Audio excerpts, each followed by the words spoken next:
Thanks for joining our youth group. We are live. We are live. We are? Oh. We're live with like unbelievable. If you can say that in a different way ahead of I time. said we are live. So We you are need live. to look at us We and, are be, live. and do that. Yeah, Like you're when you go on a live. flight, on a flight, Do a Bill O'Reilly. Do a Bill O'Reilly so we're all live. it's all live. It's like on an exit row when they're like, I need verbal confirmation that you're okay. Yes, yes, yes. Yes. we're gonna get our account black now. I mean, We are doing those. If you like,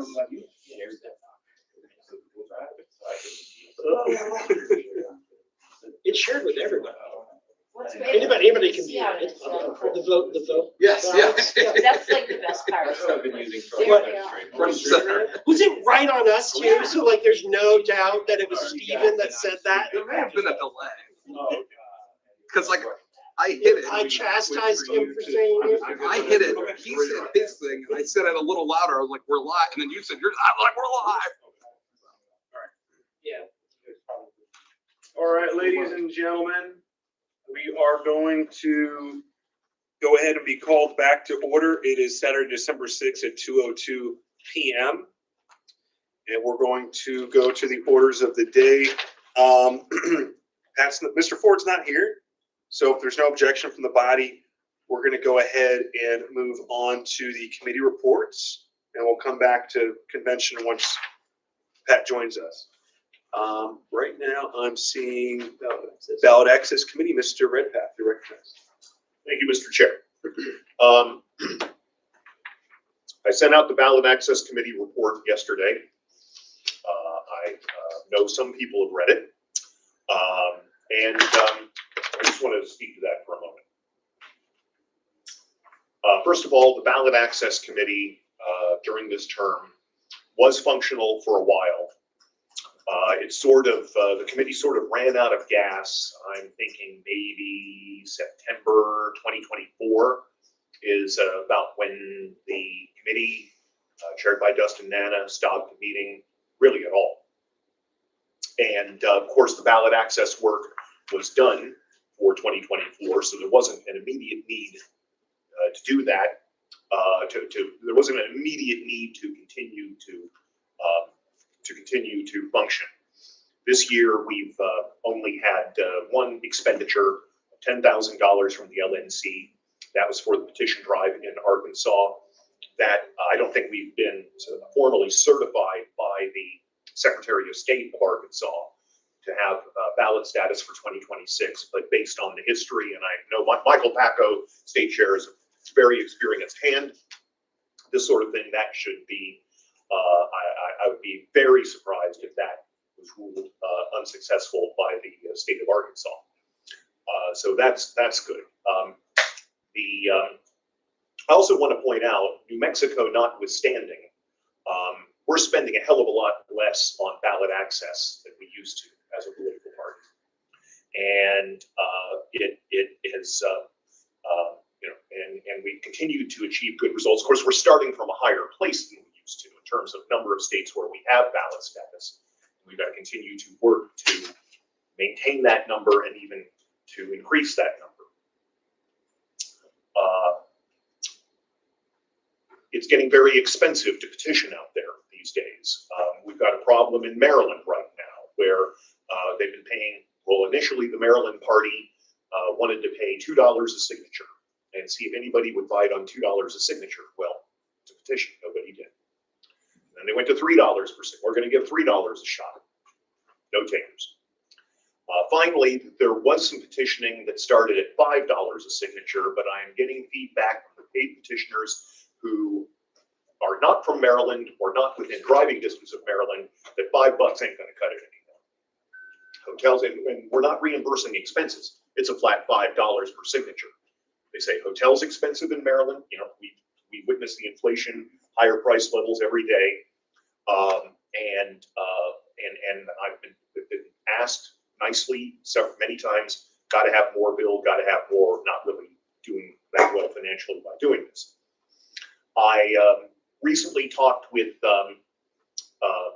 called Arenza Thigpen. I don't know if anybody knows Arenza Thigpen. If you know petitioning, you will know or should know Arenza Thigpen Jr., a hell of a petitioner, I got to tell you.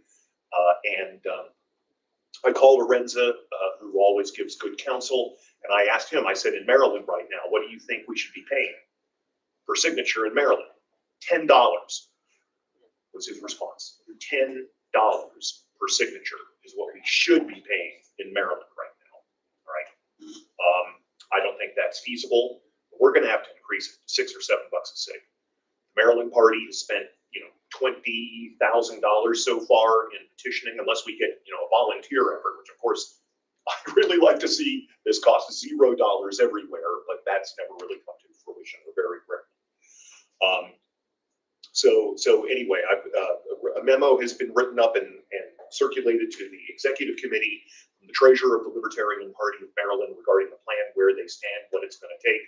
We're going to have to boost it to $6 or $7 a sig. That's probably going to mean a cash infusion ultimately into this drive of $30,000 from the LNC, maybe more, or it's going to fail. It will fail. Sense. Already, the Libertarian Party of Maryland has put in 20 grand into this. So if we're going to continue to be have widespread ballot access for our candidates, and that's the most important thing right off the bat, is getting on the ballot. There's going to be, that's what it's going to take. And so there's a decision to be made by, the executive committee coming up as to, whether we're going to help Maryland out on this or not. And then the Maryland party is just going to have to figure out what they're going to do if we say no. I also want to address the New Mexico situation. I know that there's been a response, there have been responses on the list regarding New Mexico. Yeah, I mean, it was a very difficult situation, but it was clear from, at the time, Karen Ann Harlos was on the ballot access committee. She made it clear, and I think there were other people.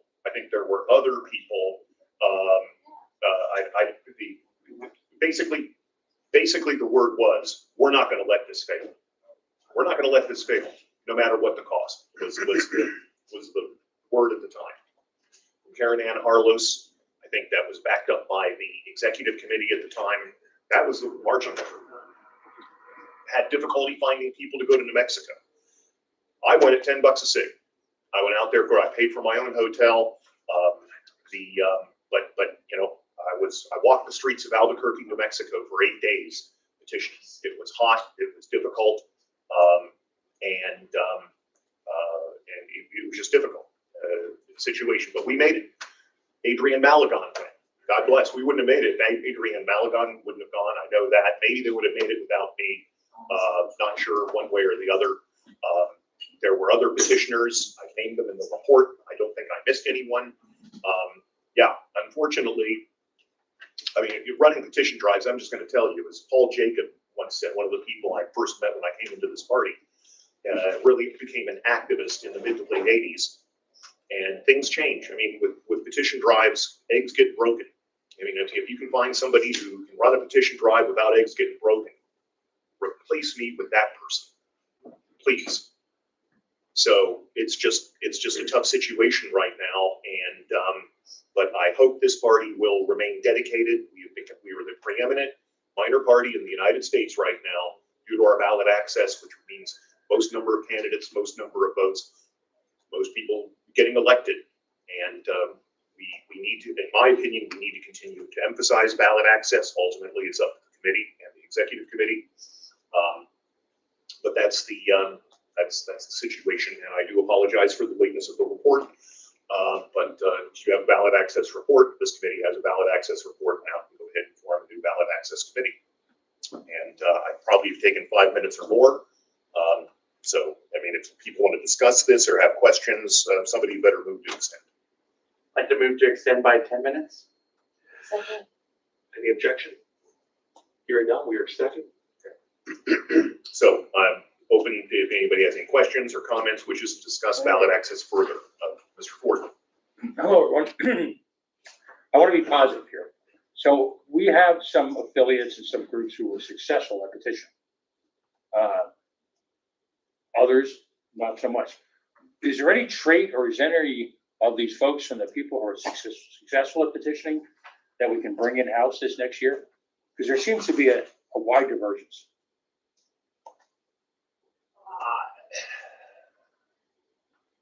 I don't know. I mean, we've got affiliates. I mean, we have, look, Rhode Island needed 1,000 net SIGs, but we needed paid petitioners to do it. 2,000 net SIGs, couldn't do it all volunteer. I mean, it's a bad situation if a state affiliate can't do 2,000 or fewer signatures all volunteer. But that's what we're running into now. Is that it's Can't or won't? what's the difference?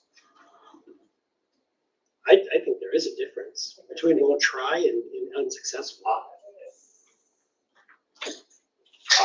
I'm not sure there is a difference. So, does it really matter ultimately? If they're not going to do it, then what are we going to do? I've been trying, I can tell you legitimately trying. I've been petitioning since 1988.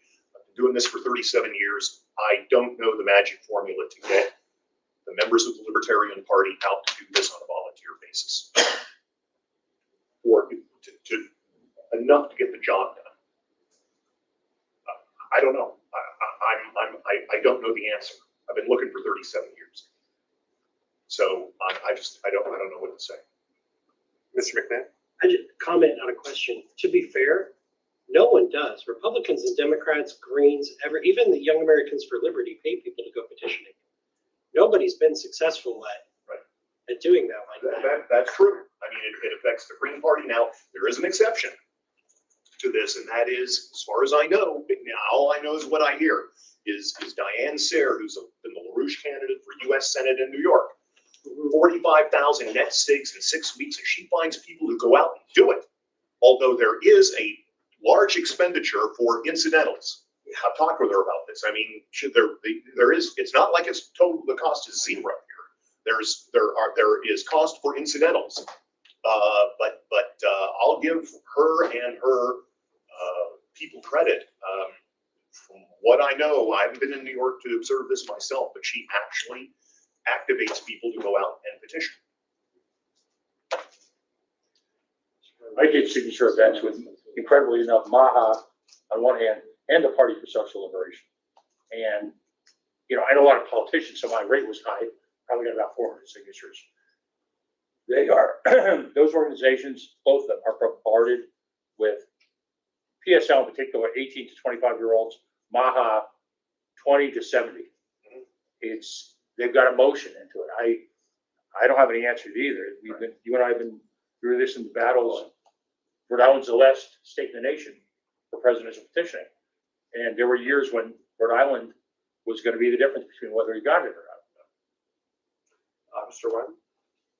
It's my understanding that petitioning is just as much, if not more, about the candidate as it is about the party. And you mentioned MAHA. MAHA had an incredibly successful time in Colorado at petitioning for ballot access. If we had a good candidate like Bobby Kennedy, for example, would that make the difference in petitioning for ballot access? In terms of response from the public, I'm very skeptical of that. Perhaps in terms of stimulation of volunteers, the candidate may make a difference. But in terms of the acceptance rate from the public, I'm skeptical about that. Mr. Wyman? Or, I mean, if I may, Mr. Einstein? well, no, go ahead. I'm sorry. No, you go ahead. Mr. Riffeth, about how much was spent, or if you have the exact figure, how much was spent on the New Mexico ballot initiative last time around? It was 54,000. I think that it was in the report. I want to say 54,590 off the top of my head, according to records that the accountant emailed me. And I went down and some of the names I saw, and then in this spreadsheet it was noted NM petitioning, and some of the names I recognize, like Sergeant Curtin. Right, he petitioned in New Mexico. I'm not aware that he petitioned anyplace else. But that's what it added up to, it was like 54 grand. I think this would be, I failed to mention in the chair's report, but about a week ago, Paul Dar and I met with Lars Mapstead. And as you may know, Lars runs an organization along with Oliver Hall and Larry Sharp and others, where they have draft legislation for all 50 states that they're trying to get pushed through the legislature that would essentially open up much easier ballot access for third parties like us. So that's a conversation that we had with Lars and his team, and they're interested in working together with the LP to try to push that policy in states, just like we do Defend the Guard. So if we have states that have members where they have good relationships with their legislators, they can be active in pushing that through committees and getting it sponsored. So I said that the committee is probably interested in pursuing that. So I did want to let everybody know that that's something that we're going to be looking into and seeing what that might look like in practice. But I think approaching ballot access from the legal perspective and going through the legislature rather than the courts or through petitioning is a long-term strategy that we need to adopt. I mean, Florida 20 years ago during the Constitutional Convention, we went from very difficult ballot access to the ex-com could move to Florida and start a new political party tomorrow. I mean, it's that easy. You can run for president. Everything is wide open. And there was a convention of secretaries of state that Lars and his team went to, and many of those secretaries of state were interested in facilitating some of this legislation. So this isn't pie in the sky stuff. This is something that has some interest. So I just wanted to. A couple of things. One is Oliver Hall, technically Oliver Hall's organization, Center for Competitive Democracy, is separate from Lars Mapstead's group, but they're working on the same thing to a large extent. One other comment from this convention of election officials or Association of Secretaries of State. It was in DC in January of, I think, this year, 2025. And Lars Mapstead, I think Larry Sharp was there. Several people were there lobbying these state elections officials. Oh, yeah. And what they said was is that the people from the states that were so not great but not bad were more receptive to the message of liberalizing ballot access laws. But the people from the states that were really bad knew they were bad and didn't give a damn. It was February. It was February, and that was a reaction that the bad people from the really bad ballot access law states, yeah, we're bad and we don't give a damn. Including my Secretary of State. No. Lars had a really not great conversation with him, Okay. and I'm not surprised. Does your Secretary of State know you? Yeah. So Very well. anyway, My last question, sir. Is it appropriate at this point to take what, and I know the funds are limited, and allocate some of them to supporting legislative activism? I've been at it for actually probably 10 years and around, 3 years having a bill, 2 years having an endorsement from the Secretary of State. And despite all that, I still have to go up onto what we call Halitosis Hall a couple of times a week when they're in session and literally press the flesh. The issue, I don't think, is the legislation or the intent of the legislation or how well it's written. The real issue is what states and what affiliates have boots on the ground that have active contact and working relationships, not just with a handful of legislators, but legislative leaders. Pat, you bring up an excellent point. I think you really do. And Richard Winger talks about this as well.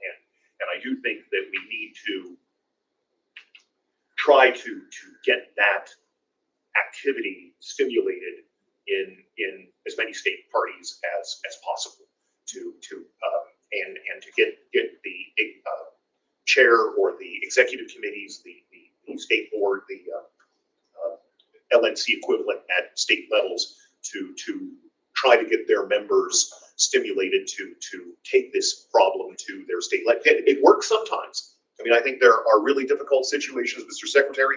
You've spoken to the situation in Indiana being difficult. I moved out of Illinois partly due to its horrible ballot access laws. There were other reasons, believe me, but you know, that was a situation where I had one legislator oh yeah, I agree, you know, blah, blah, blah, blah, and then turned around and made things worse in legislation, right? Shortly thereafter.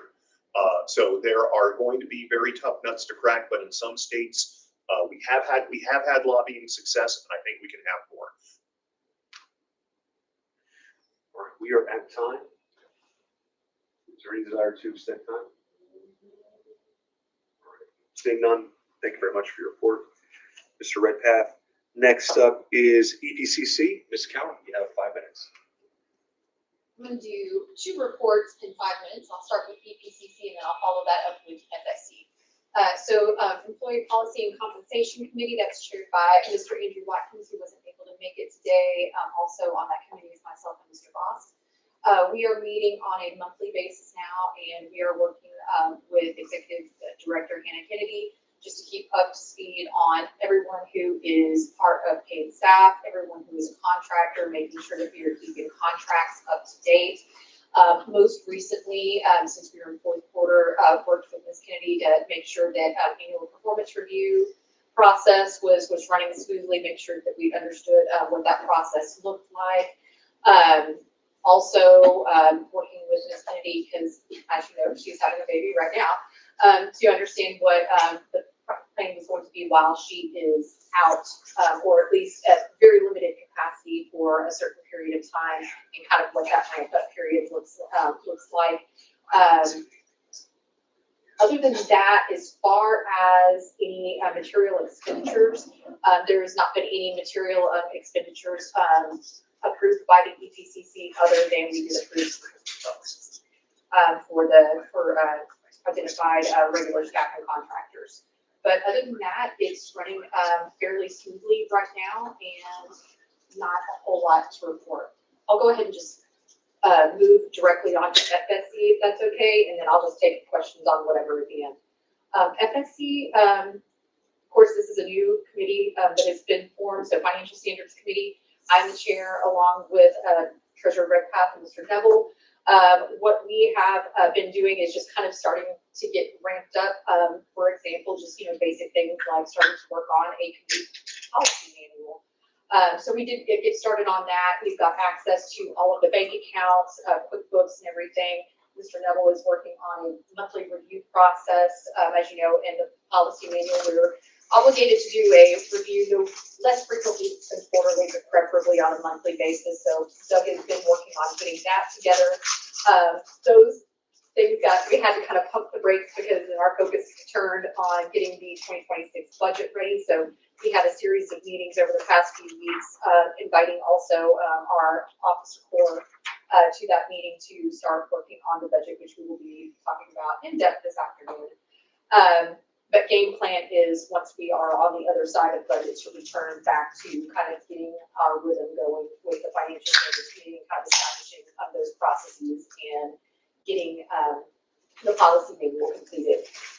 We have been approving some expenditures. So as you know, policy manual says anything that's going to be more than $600 a year that's not under the purview of the EPCC or kind of falls under that legal bucket.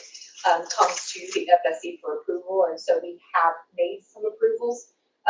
So one of those was the Iron Light investment that Chair Kayla mentioned earlier today, as far as the data cleanup, and then of course the miles press, so the mailers that you also mentioned. So kind of that 10x return on investment. That was something that we approved as well.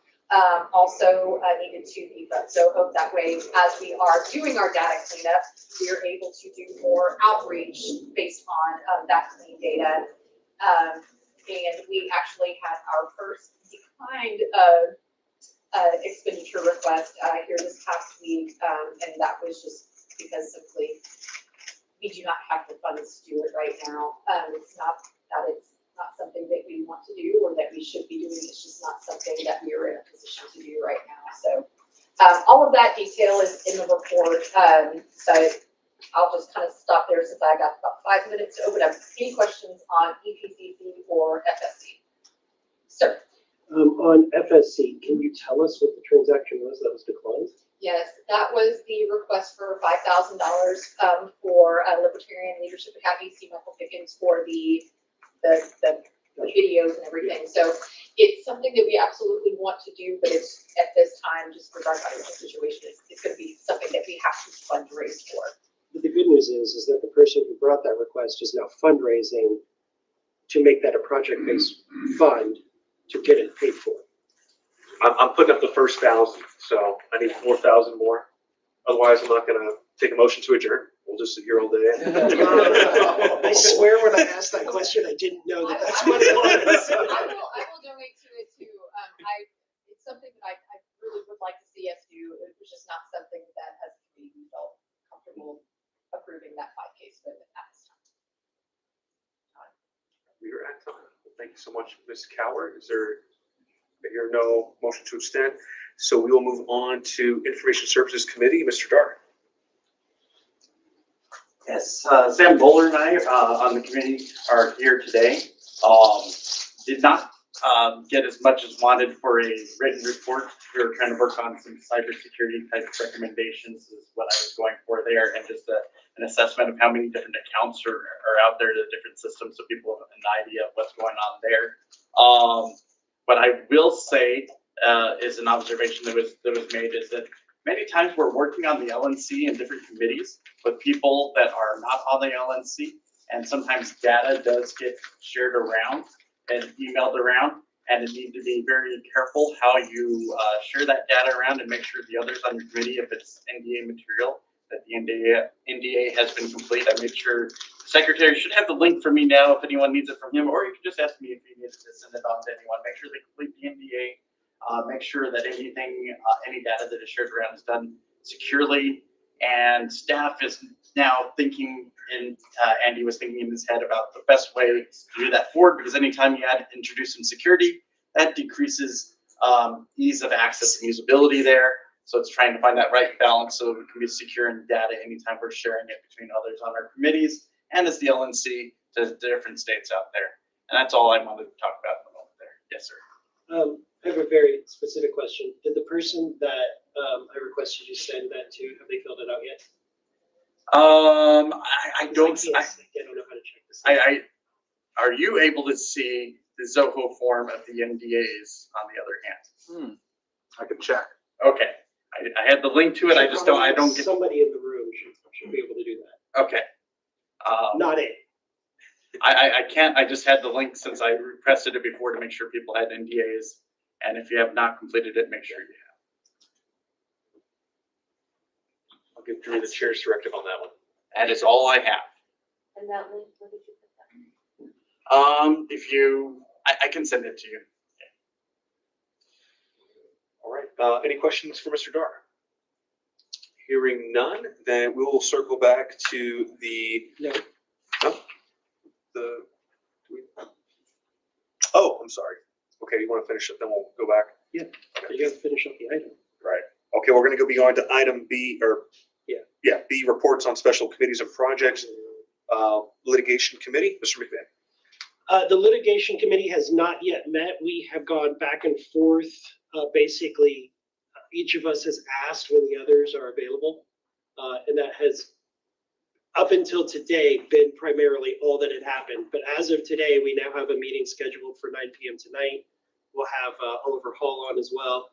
And we'll be having our first meeting where we'll going to be taking on joining the New Mexico litigation, talking to Oliver about that, also the ballot access case, and then hopefully from that meeting be making a recommendation via email to the XCOM. Which will be meeting tomorrow. Right, which is meeting tomorrow. Mr. Ford. Mr. Ford. I'm sorry. XCOM's meeting tomorrow. I can't hear you. XCOM is meeting tomorrow What time? when we're done. Immediately after. Immediately the after. adjournment of the meeting. Absolutely. And that's it. Any questions? All right. Hearing none, I will go to Mr. Ford. We have 60 minutes on the discussion of the convention committee. So I'd like to see some guidance from the chair and the body at large There's conversations I want to have about keynote speakers. There's conversations, excuse me, I'd like to have about rooms and money. In the past, that has typically been held. I'm sorry, question. Do you think any of this will need to be an executive session? I think that's what he was about to get to. About to say, sir, Okay. you are, as a immortal words, you are correct, sir. So in the past, former board members have objected to executive session. I would like to remind people that we have NDAs with certain organizations. And I'll just give a quick overview and then maybe we'll go to executive session. So first of all, in terms of, there's 2 or 3 metrics that we're actually following obviously very closely. 4 really, rooms, income from booths and can everyone hear me back there? Yes. Okay, I'm sorry. Rooms, booth income, suite upgrades, and of course, breakout packages, which are part of packages in general. The website, the packages just went live. The verbiage is going to be upgraded significantly this weekend. I'm actually working now directly with Mr. Hudson on the website. So we've kind of, particularly with our fearless executive director in having baby right now. More pressing matters than being here. Yes, exactly. And I know, and I agree that the convention is the most important thing in the party. So, yeah. But let's just say this. I'll give it just a general overview. Right now, we've got a room commitment of about 700 rooms. 70% of that actually has to be sold with before we run into quote unquote penalty phase.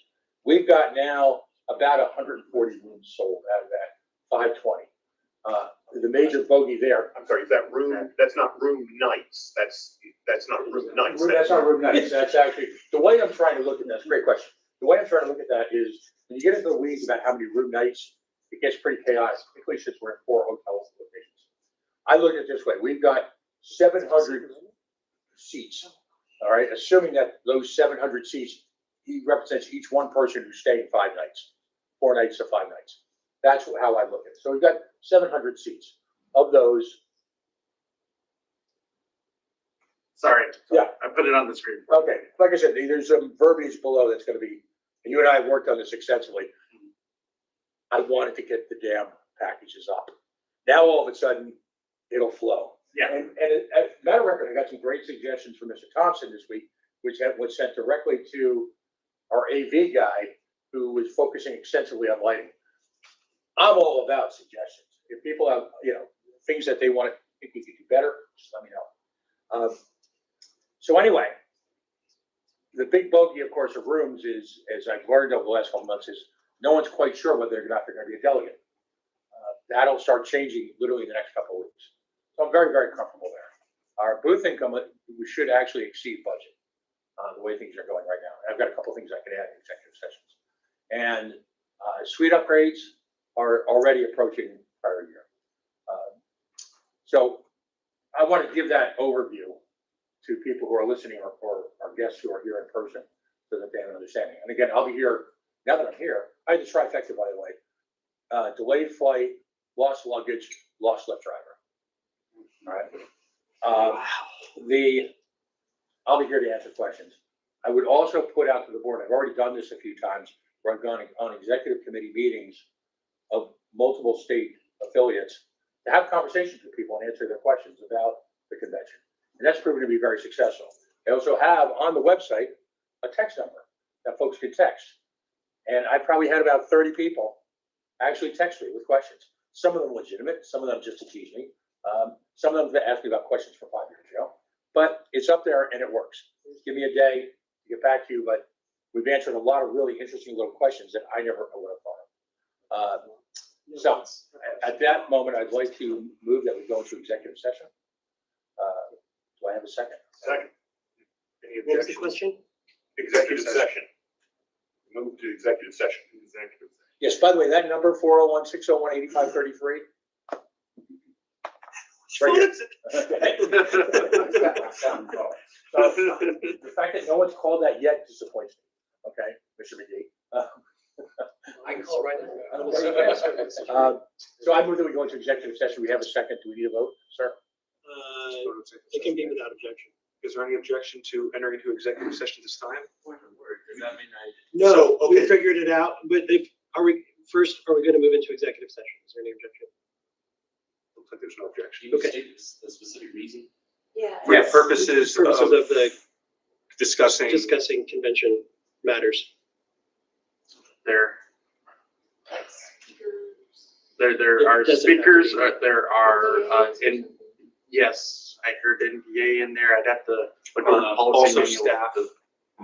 Yeah, include staff. Time and discuss that as well. Okay, well, that motion, any objection, any discussion? Going once, going twice, going three times Yeah, sold, so, I'm sorry. We have people in the room that. So what we're actually Don't gonna worry about do it. is we're gonna get up, we're gonna leave the live stream alone, and we're gonna get up and the LNC is gonna go to a different room. So we can just keep all of our stuff here, and then we're just gonna move That way over. we don't have to recreate streaming links and everything. Okay. But I was gonna say, I mean, they drove a long way here, but unless it's legally pertinent under executive session, I don't see why we'd have to go. I don't know. No, What do you think it is? However, while we're in executive session, could we set up a little podium there for people who wish to do announcements about their convention? Yeah. Oh, Yeah, that's a good idea. Okay. Drew, you can moderate. Nice.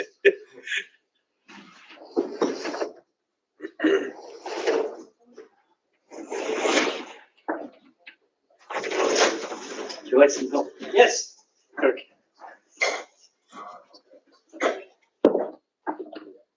Where are we going? All the way, Across the hall? no, it's all the way towards the front where the dinner's gonna be. Yeah. Yeah, it's the first room. To the left? The one that's set up already. On our right. Yeah. Oh. It's the first one up the hill. Yeah, no, not here, it's down the hall, it's towards the beginning. Yeah, I It's saw where it. our dinner's gonna be tonight. Oh, got it. So it's for anything streaming. Yeah, but the live stream is still running, so. Okay. Conventions, you have the entire live stream. Yeah, because they were Now we recording. It's been wrong setting it up. If you use the stream and then try to sign up later, we just. Yes. It's not actually streaming. I mean, It's it's like- world. If it's like, well, Yeah, you can check with the. Can someone log in and see if they can play it? See if it is actually. Is someone able, it's like the 3 people watching or the 3 people in the room. question? If I there's guess- anybody watching, Yeah, I have 9 right now. I okay. have about 25, I think, at least. So it's not a bad idea to announce my convention. Yeah, I don't know. it'll be archived on the YouTube too. This will go back and get rewatched, especially his copy, a lot. Even if you want to, YouTube has a function that you can clip. So you should be able to go and clip your part, and then if you want to share it on social media or whatever. Make sure. So is that any time or you're gonna tell me when? It's going, so Okay. whenever you want to start, it's. All right, I may as well start. My name is Drew Heaton. I'm the Arizona State Chairman. And I just wanted to announce our state convention, which will be happening January 23rd through the 25th, 2026 of next year at the Westin La Paloma in Tucson, Arizona. It's a resort and spa. Our keynote speaker for the entire event really is Scott Horton from Libertarian Institute Anti-War. But we have events that are happening both the day before, Friday, and the day after, which is Sunday. So I wanted to highlight some of those. The Friday events are hosted by our local Pima County Libertarian Party. So we have 2 events. One is the Libertarian Roast by Larkin Rose. And we have a lighter Gaslight Theater musical melodrama. Someone can attend both of those because they're not in any way conflicting. It just might be the difference between if you want really hardcore kind of comedy versus something a little bit lighter. Saturday, in addition to the business meeting, we have breakfast presentations from Gun Freedom Radio podcast. And we also have a lunch presentation with Perry Willis, who will be talking about the Parity Project. And then, of course, that evening, our guest and keynote speaker will be Scott Horton. In addition to that, I have an event that's kind of interesting that I'm terming my League of Extraordinary Men and Women, which is a private whiskey and bourbon tasting. And if you are a candidate or you want a campaign, this I think is an event that will be really something that you will want to participate in. If you want to be in a room with people who have both run as candidates, run successful campaigns, who are just really high quality libertarians, this is the room that you want to be in. These are probably also the rooms where people will open up their wallet and support you. This is a private event. Only 20 people are able to attend, but it's a $5 donation to get into that private whiskey and bourbon tasting. But the people who will be involved in that are Ruth Bennett. She's one of the founding members of the LP. She was successful candidates in multi-states. In fact, as a governor, she took over 7% of the vote in her state when she ran. Judge Buttrick, who as a libertarian was a judge in the state of Arizona. Jim Cantrell, who has Phantom Space. And David Hardy, who is an attorney who has written many books, one of which was on Waco, but he also served the U.S. in the Department of Interior. Scott Horton, of course, will be in that room. Kristen Overn, who works in Hollywood. She has an awards program, and also she worked on the Henry Brown campaign. Also, Perry Willis will be in that room. So this will just be a really private event for people who want to rub shoulders with those people. It's going to be a great opportunity. And then on Sunday, while we libertarians don't want to, we like to differentiate between a voluntarist and volunteerism. Of course, volunteerism is something that we libertarians support. And so there's going to be some volunteer opportunities. We have an organization in Tucson that doesn't take any government money. And so that's, I think, something that's of interest. And then also we have a border presentation and tour down on the southern border in the county of Santa Cruz. So that's what's going on our convention. That is January 23rd through the 25th of 2026. You can find the information for this on our website, which is azlp.org. And if you have specific questions, you're welcome to reach out to me specifically, chair@azlp.org. Thank you very much.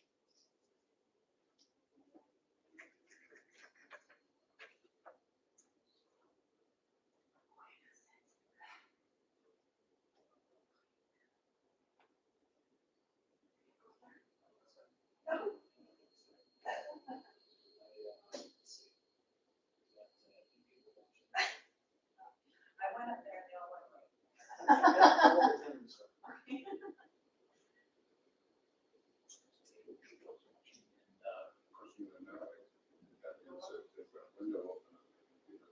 That's right.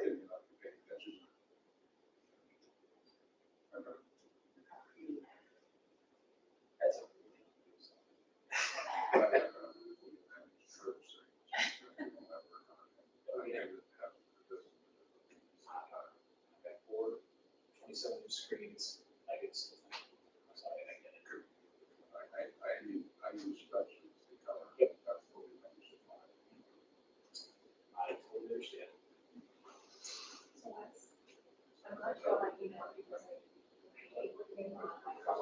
Yeah. I figured it out. I was like, I don't want to make sure that that's what you did. Yeah. And now I And can. I do. I'm like, I'm glad that way. Yeah.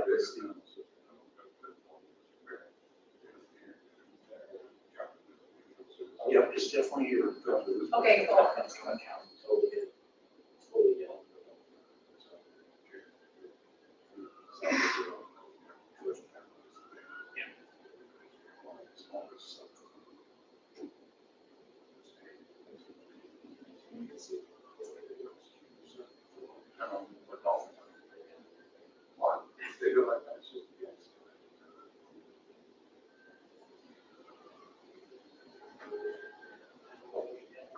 Say something.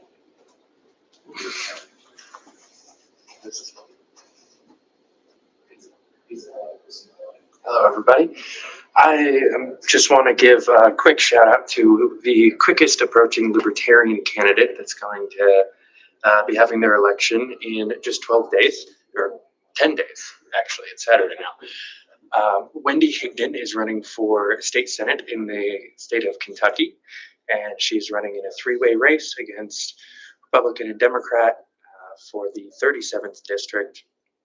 She is a great candidate. She's run for office before as both a Libertarian and a Democrat, and she was the founder of the Louisville Tea Party and has a fairly well-established reputation in the area with the political climate. So she is running in a race against a Republican who's already crashed and burned his campaign, and a Democrat who is currently the favorite to win. But the other factor here is that we have a much higher than average Libertarian voter registration in that district. And with it being a special election, the projected voter turnout is extremely low. So we're looking at probably about 1,200 people coming out and voting. And we have about 400 registered Libertarians in the district, which is already a third in a three-way race, right? What we're really trying to do right now is get yard signs and mailers and social media ads out to target those other voters who are likely to actually show up and vote, but might have been considering voting for the extremely misogynistic Republican candidate or the Democratic candidate who has also had a few scandals and things.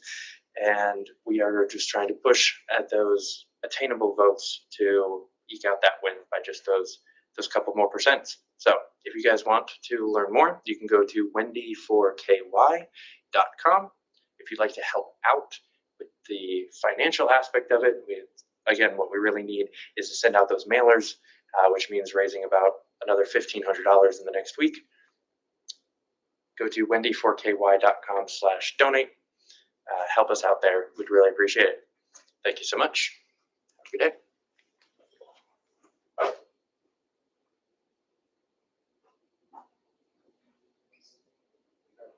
Is it still running? You want to play something? Yeah, can I go say what I said earlier? Yeah. Were you here earlier?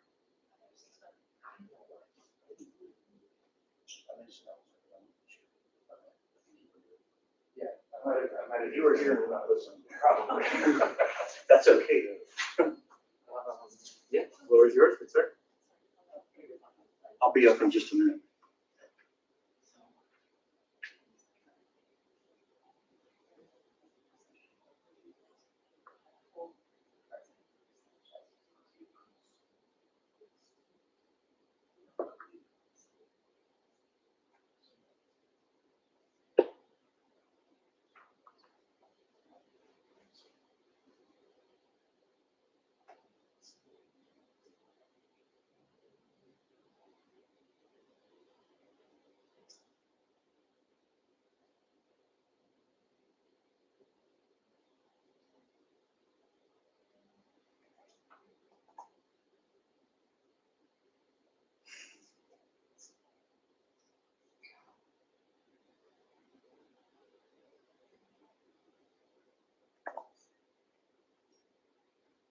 Somebody just put in the group chat, have Wes give his speech again from earlier. Okay, I'm gonna do it then. Someone said that? Yeah, Joe Hanush. Am I on the screen?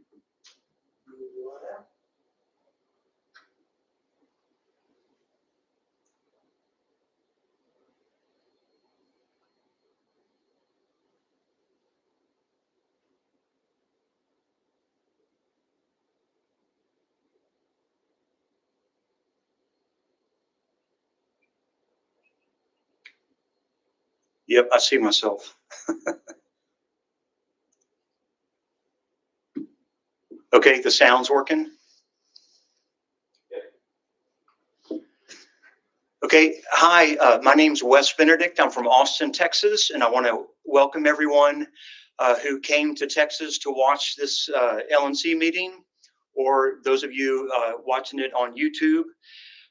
Here in Texas, it's really nice. Our governor, when COVID was a big scare, our governor only shut down our churches and schools and took away our constitutional rights for like a medium small amount of time instead of a real long time like California. A lot of states had shutdowns worse than Texas, but still, Texas, the governor should not have the right to just say, hey, there's a pandemic happening. You no longer have the right to travel or do whatever you want. The Cato Institute ranked Texas, the state of Texas, 50th out of 50 states on personal freedoms. So I always remind people that are visiting here, if you feel like you need some more freedoms and you need to go gamble, you can go east to Louisiana. Or if you need some medical marijuana, you can go up to Oklahoma. Or if you want to have a really good time, you can head south down to Mexico.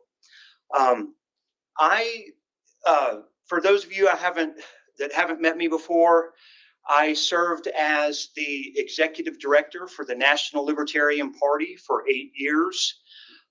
It's a lot of work working for the party and serving on the Libertarian National Committee. It's expensive to come to these meetings. Most of all of us are volunteers working for the party. Most of you are volunteers working in your states. I know the party's been through some very rough times for the past several years, and after having worked for 8 years as executive director, and that's longer than anyone else served, and being a volunteer and asking many people throughout the nation to give their time and give their money and to run for office and all that that entails, I'm disappointed to see the party sliding backwards and downwards. And for that reason, I'm announcing that I'm going to run for Libertarian National Committee chair at the upcoming convention in Grand Rapids. I served as executive director from 2009 to 2018. And then after leaving, I continued to be an activist for the Libertarian Party. I recruited a whole lot of candidates. I've got a booklet here that lists the number and how many we recruited, but I worked with the Libertarian Party of Mississippi to recruit a record number of Libertarian candidates in Mississippi. I worked with the Libertarian Party of Alabama to get a record number of candidates running for office there. Same thing in Arkansas, a record number of candidates we recruited and got to run for office in Arkansas. And I also helped recruit some candidates in Virginia. Probably one of the most significant things I've done for candidate recruitment is in 2021, we recruited a whole lot of candidates to run for local offices. These are partisan offices in Pennsylvania, and we had a record 174 Libertarian candidates won their elections in 2021. It was a whole lot of work. The way you get people to run for office is first, you got to let them know that you want them to run for office. And you do that with the email newsletters. We send out a whole lot of snail mail. You always want to mention it at your county meetings or your state conventions. And then when you start having people stand up and file for office, you start making a list of those people. Publish it in your email and newsletters and say, hey, we've got these 5 people running. We need 95 more to fill up all the slots. Running for office is the biggest thing that you can do to help promote the Libertarian Party and our principles. And that's whether you're running for something where you might win the election, or whether even if you're running for an office where it's probably a very slim to no chance that you'll win, still, if you go out there and get 1, 2, 3, 4, or 5% on your election, that helps to publicize and promote the Libertarian Party and its principles. And sure, the 174 that got elected in Pennsylvania, many of those were able to serve in office, and hopefully they implemented some libertarian policies. But the hundreds of candidates that we have run for office every election cycle that don't win, they publicize our issues, but they also put pressure on the incumbents. So there are many examples throughout the nation where candidates have run, pushed a particular issue, and later on down the line, Republicans and Democrats adopted those issues. And they probably wouldn't have even been talking about them if there hadn't been a libertarian for governor or U.S. Senate up there pushing these issues. I know we had some candidates in Alabama run who, and it's very hard to get on the ballot in Alabama. But one year, a few years ago, we got the ballot access, we paid all the money, got all the petition signatures, and we encouraged the candidates to push for repeal of the grocery tax. And we didn't get elected. We didn't win those elections, but we publicized that idea. And later on, the Alabama legislature, I don't think they totally repealed the sales tax on groceries, but I think they lowered it. And I don't think they would have even been talking about it if we didn't have libertarians running in all those positions. Of course, we've always been known for trying to end the war on drugs and legalize marijuana. And when I first joined the party in the late 90s and then was an activist in the early 2000s, every time I would say we are for legalizing marijuana, everybody in the audience would kind of giggle and laugh. That was like an absurd thing that was never going to happen. It was funny. I think it conjured up images of Cheech and Chong movies that we all remember that were very funny indeed. But the people said libertarians were not a realistic, a serious political party because we pushed that issue. And then sure enough, these days, I forget the number of states where marijuana is actually legal, but it's actually legal for recreational use in many states, for medical use and in many additional ones. And more states are changing every year or two to be at least softer on the penalties on marijuana use. And again, I think that's, Democrats, their platforms now endorse legalized marijuana. Some state Republican parties do that. Even the Republican Party of Texas briefly said that they wanted to legalize marijuana in Texas. The legislature, the Republican-dominated legislature here in Texas actually went so far as to pass a law that was going to legalize marijuana, or at least significantly reduce the penalties. And I think the Senate killed it, but it's very remarkable that a Republican-dominated House of Representatives in a conservative state like Texas is willing to do that. And that's because so many libertarians have spent year after year after year talking about that issue. A lot of Republicans and Democrats hate each other. They won't listen to each other when it comes to serious issues. But a libertarian can come out there and say, hey, libertarians were for smaller government, lower taxes and freedom.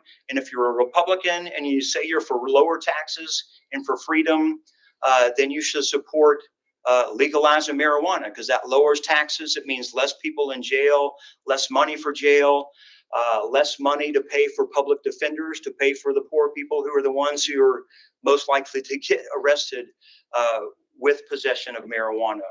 So libertarians we've been making a big difference in public policy and the debate out there. I think libertarians are the ones that convince Republicans to become more anti-war. Used to be Republicans were always for whatever war was out there. They were ready to, send the troops and cheer. And sometimes Democrats were the only ones that would be a little bit anti-war. But it's another issue where libertarians have explained the anti-war position. It's a waste of tax money. It ends up taking away our civil liberties. It's often hard to tell who are the good guys and who are the bad guys in foreign conflicts. Often there's a combination of both on both sides. And the best thing that America can do is have a non-interventionist policy and stay out of those wars. And again, I think it's libertarians who have stood firm on that anti-war, non-interventionist message that has had a strong impact nationwide. And even when not winning elections, we've changed the minds of Republicans and Democrats on that issue. So I appreciate Appreciate everyone who has run for office in the past and has been a supporter of the Libertarian Party. If there's one thing that you can do next year for the Libertarian Party, to me, the biggest, most important contribution you can make is to be a candidate, step up, be a candidate, and run for office. It's great if you're debating things on Facebook and talking to your friends, or going to your dinner meetings and talking about how much the government sucks or whatever. There's some value in that. But when you decide to be a candidate, that's instantly, it's almost like making a $10,000 contribution to the cause. Because as a candidate, you now get your libertarian policies published in publications like those put out by League of Women Voters Guides. You know, they put these out at libraries or online, and it'll have the libertarian position in there. There are a lot of organizations that do surveys that ask your positions on things, and they publicize those to their members. And it's even good to fill out the ones of the organizations that probably are against you, because you want everyone to hear libertarian. You want to see that we're for lower taxes, for the right to own guns, we're for legalizing marijuana, we're for the right to gay people to get married if that's what they want. We stand up for freedom for every issue, and we want our friends to see that. We also want our enemies to promote the fact that we have these views, because sometimes we change their minds as well. It's running for office. We wish we got as much news coverage as the major party candidates. You know, I wish I could say libertarians would be on CNN all the time, or Fox News or whatever. We don't get as much coverage as the Republicans and Democrats, but most candidates that I've worked with do get 2 or 3 interviews at a minimum from local newspapers and television stations, and some get a whole lot more than that. Certainly, if you're running for governor or U.S. Senate, you will get a lot of free press. We've had candidates for U.S. Senate in Texas actually be in live publicized debates that were broadcast by multiple public television stations in Texas. I think we don't always get invited. Sometimes they don't let us in there, but they often do. And if you were to try and pay for an infomercial on live television, for a 30-minute infomercial or a 5-minute infomercial or whatever, that would cost thousands of dollars. And that's why I say that running for office, you get all of that free press, free coverage, and it's super valuable just being a candidate to run for office. Here in Texas, our deadline to file is actually this Monday, which is, what's that, December 8th or something? What's going to be Monday's date? December 8th? Yeah. Okay. Yeah. Texas has one of the earliest deadlines in the nation. The procedure for running for office and the deadlines is different in every state, and some of them are as late as like August of next year. So if you're not in Texas, you do have a lot of opportunities still to run for office and file. Again, the date today is December 6th, 2025. Our deadline is in this Monday. So if any of you out there have questions about running for office, or if you have a state affiliate who used to run candidates and hasn't run any for a while and wants to get them up and running again, reach out to me. I'm always happy to train on candidate recruitment. There have been times when I've helped states do the actual candidate recruitment, which is a whole lot of work, but I probably can't help your state do a bunch of recruitment, but I probably could help train some of you on how to do a bunch of candidate training. And also, if you're new with the Libertarian Party, or you're wanting something that you can give to folks to learn more about the Libertarian Party, I wrote this book. I think I published it in like 2012. It's about 10 years old, but most of it's still relevant. It's called Introduction to the Libertarian Party. And I know a lot of people write books themselves, and a lot of those books suck, but many people have told me this book doesn't actually suck. And besides just my friends and family, I mean, strangers have emailed me and said, I got your book, man. It really makes sense. There's a whole lot of books out there about libertarianism in general, the philosophy. There's a whole lot out there about that. You know, how do free markets work? Why does the Federal Reserve suck? Why should we stay out of wars? Why are civil liberties important? This has just a very little bit about that. What this really talks about is how does the Libertarian Party work, and how can you be an effective candidate and an effective volunteer and an effective activist for the party. So it talks, so just some of the things from the, by the way, I'm just feeling dead time because there's no, anybody else want to talk?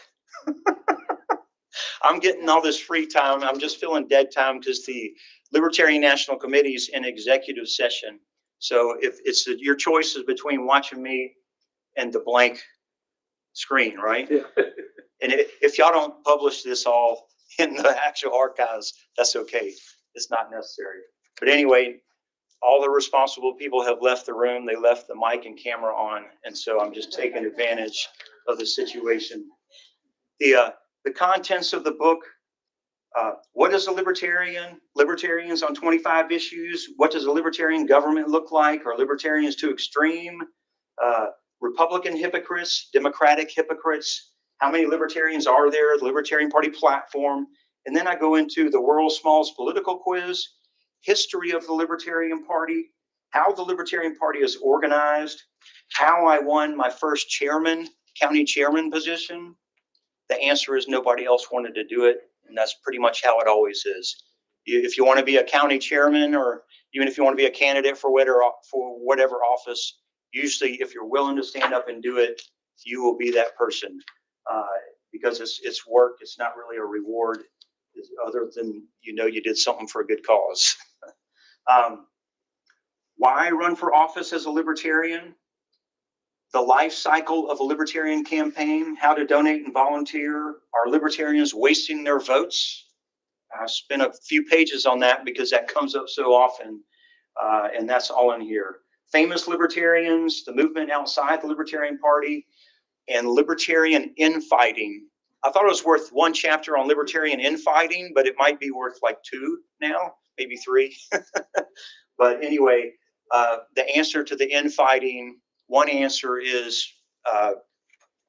you know, I wish you would stop, but another answer is, what's that? The answer is don't. Yeah. The best solution is don't fight.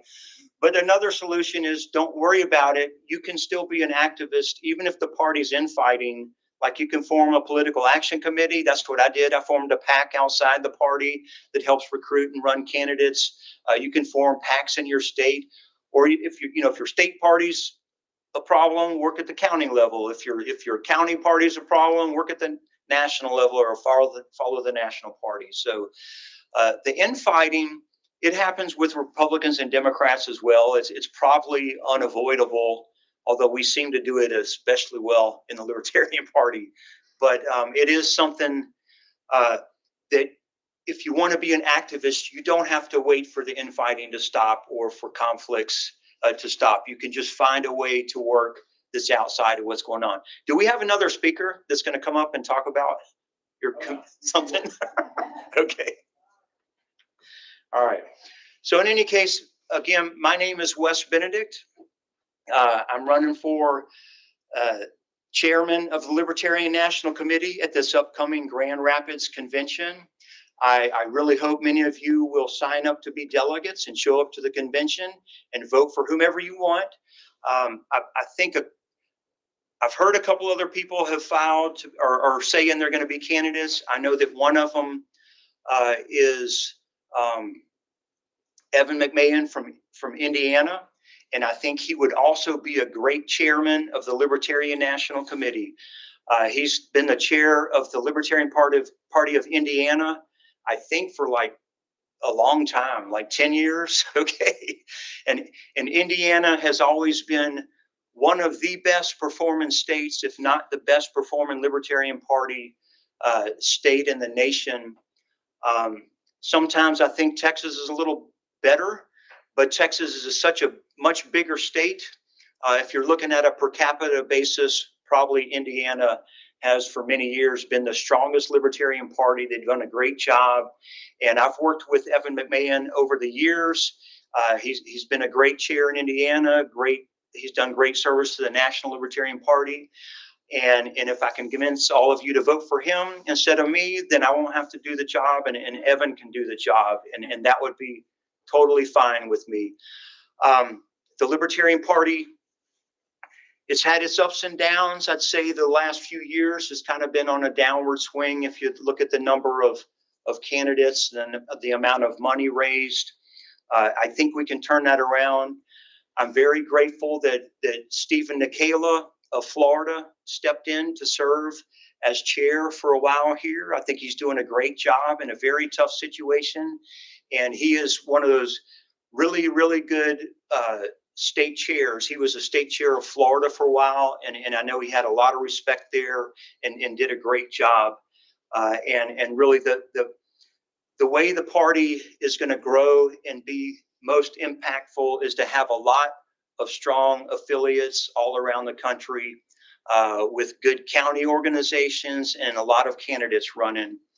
And so I feel like I've been a part of the party in the past when that was the case. Again, I served as executive director in the Washington, D.C. headquarters, and then it moved to Alexandria to 1444 Duke Street for many years. When I left in 2018, we had, I think it was 16 people on staff. We used to publish their names and their titles on the back page of LP News that we would send out about 4 times a year. It was a newspaper publication. You know how some people sign up for the email list, and then and I get them from all these organizations, and I put filters on them, and it sends them to a folder, and I think I'll go read those emails later. I would guess that probably some people do that with the Libertarian Party as well. They set up a filter, and so they don't see all these announcements. And that is one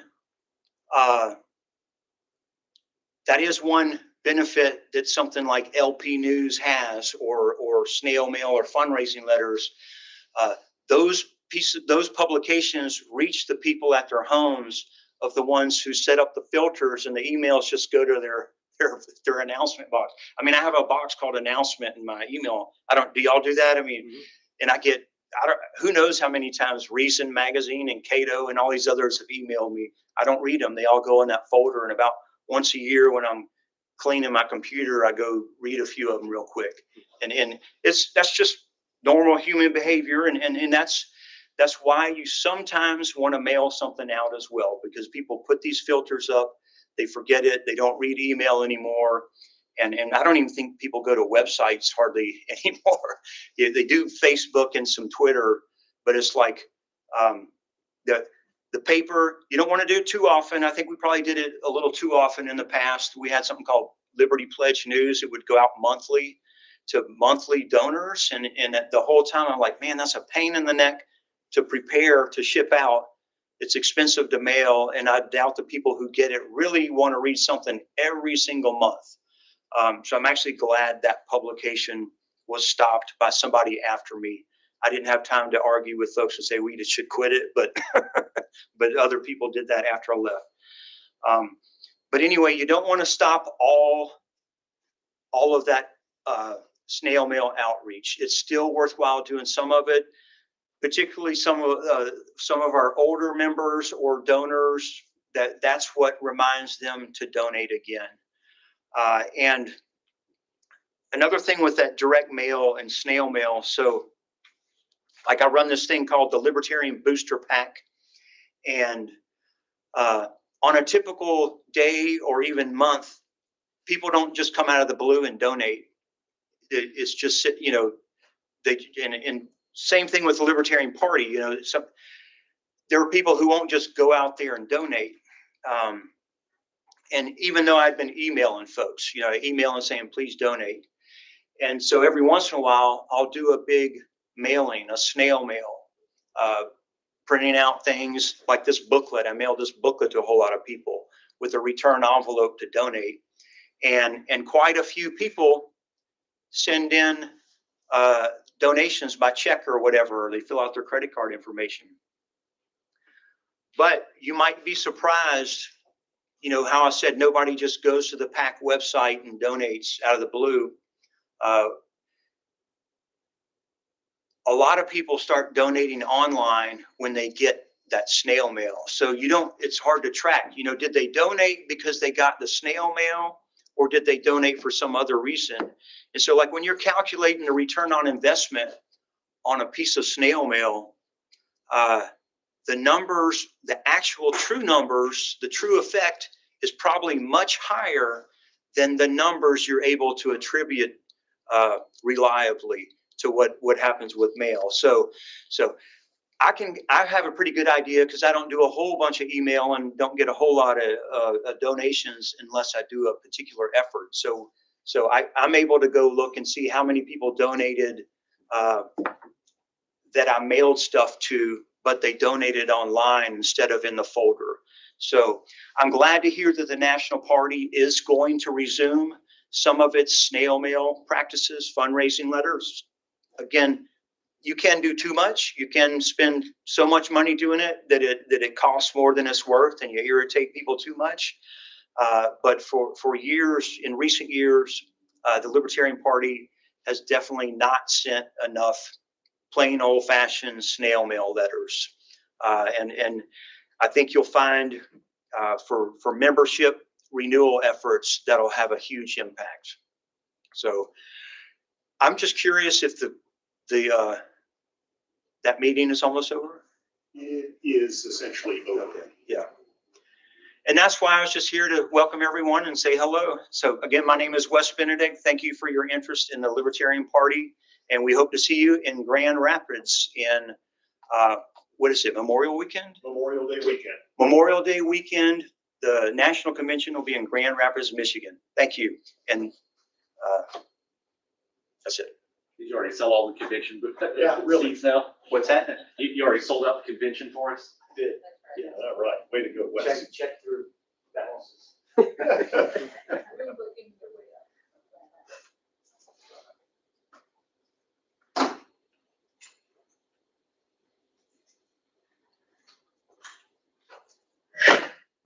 I apologize, all of you who had to listen to this. Oh, no. But they keep consuming dead air. Free mic online. Nothing wrong with that.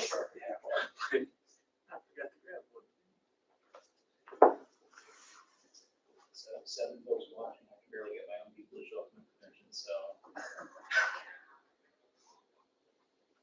Maybe that's, you know who's watching? Maybe it's the LNC members who aren't here. Right? Right? Oh, that's probably why you watch. You didn't Did show you up have to do first, your so own you credit better card to watch. reserve your room? Can you tell me? That was supposed to be the same for David, and then I ended up having to pay for his room. Oh, really? Yeah. Do you have the credit card? I do not have the credit. Well, I mean, if you already did it, then it will be a reimbursement anyway. I guess if you have the card now. Well, they can switch it out before he leaves tomorrow, but, Oh, okay. but it would be a matter of actually getting it. If you don't have it, then Steven should have it, right? I mean, I'll check with Steve. Yeah, he should have it. I think at the very least it would be him and him. Okay. Those kids, all of them saw it as an opportunity. So whereas the veteran flag light here, Saturday night, I was gonna survive on Ohio every day. But kids who are, my son, you're taking off here, but they're older, they're into it, like they're probably in place. And you know what, here's the thing, I was just saying, percent of them, everything's working. Stop your phone, I'm sorry. For the party. Or do you have a card? Yeah, but it's got it, sure. I actually, I'm gonna, and I know it's pretty good. I actually teach a 1 hour therapy, I teach a 1 hour. Yes, I know. Donate for buildings in Northeast. And it's my practical experience, now find out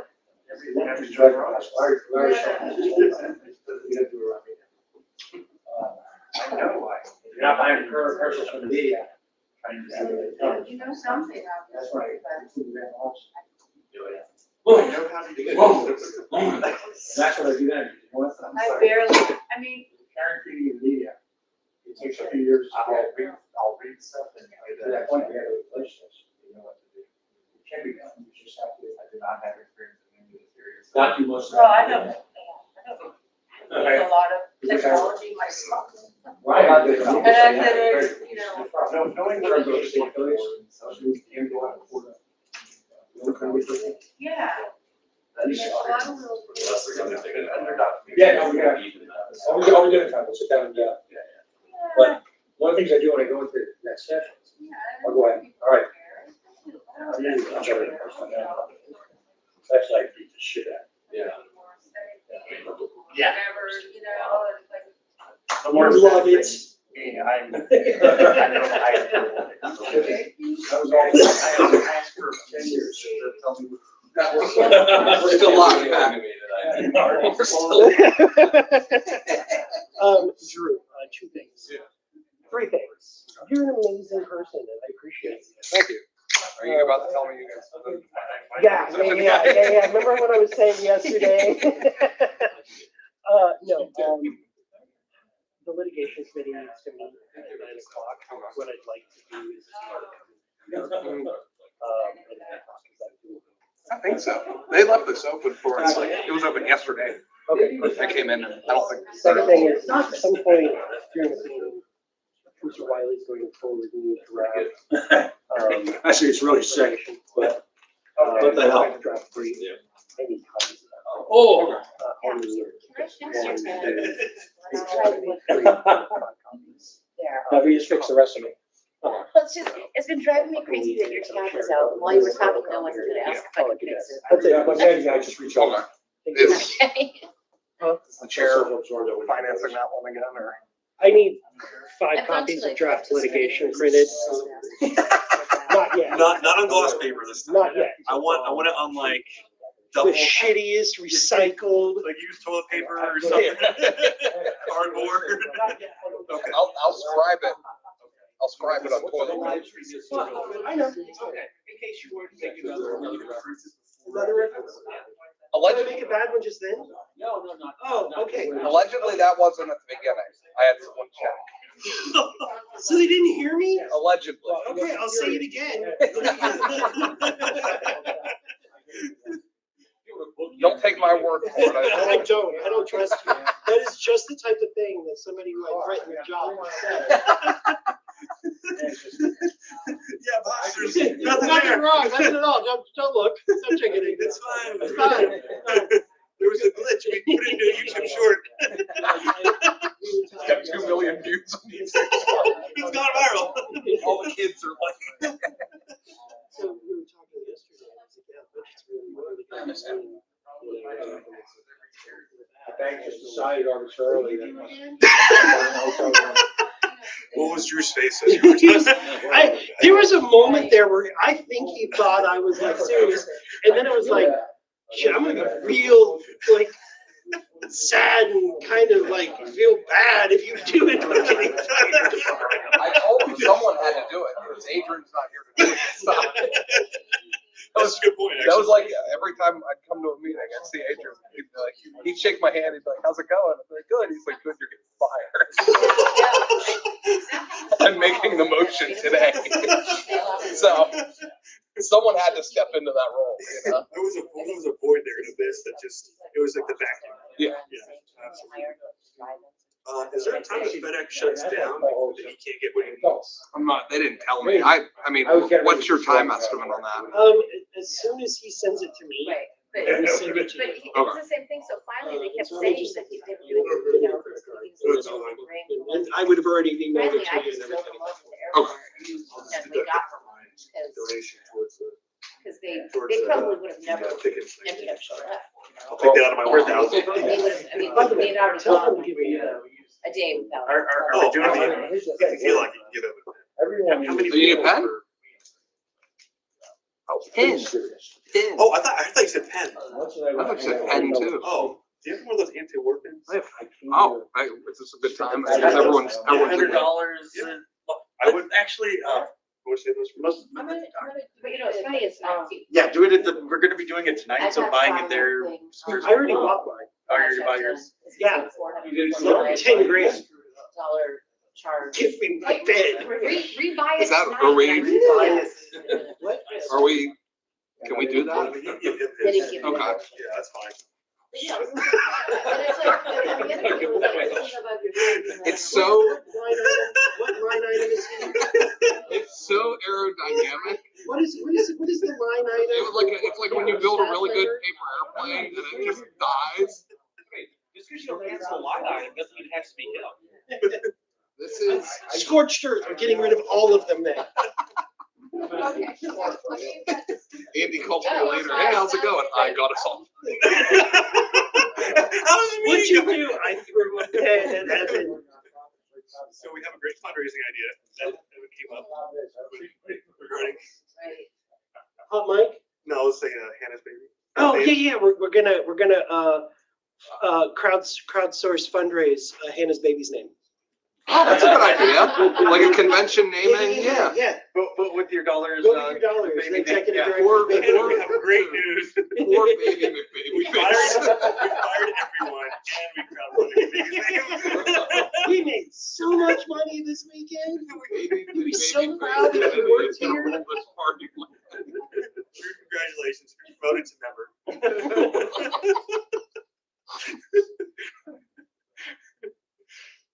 All right, is everybody, we're with anybody?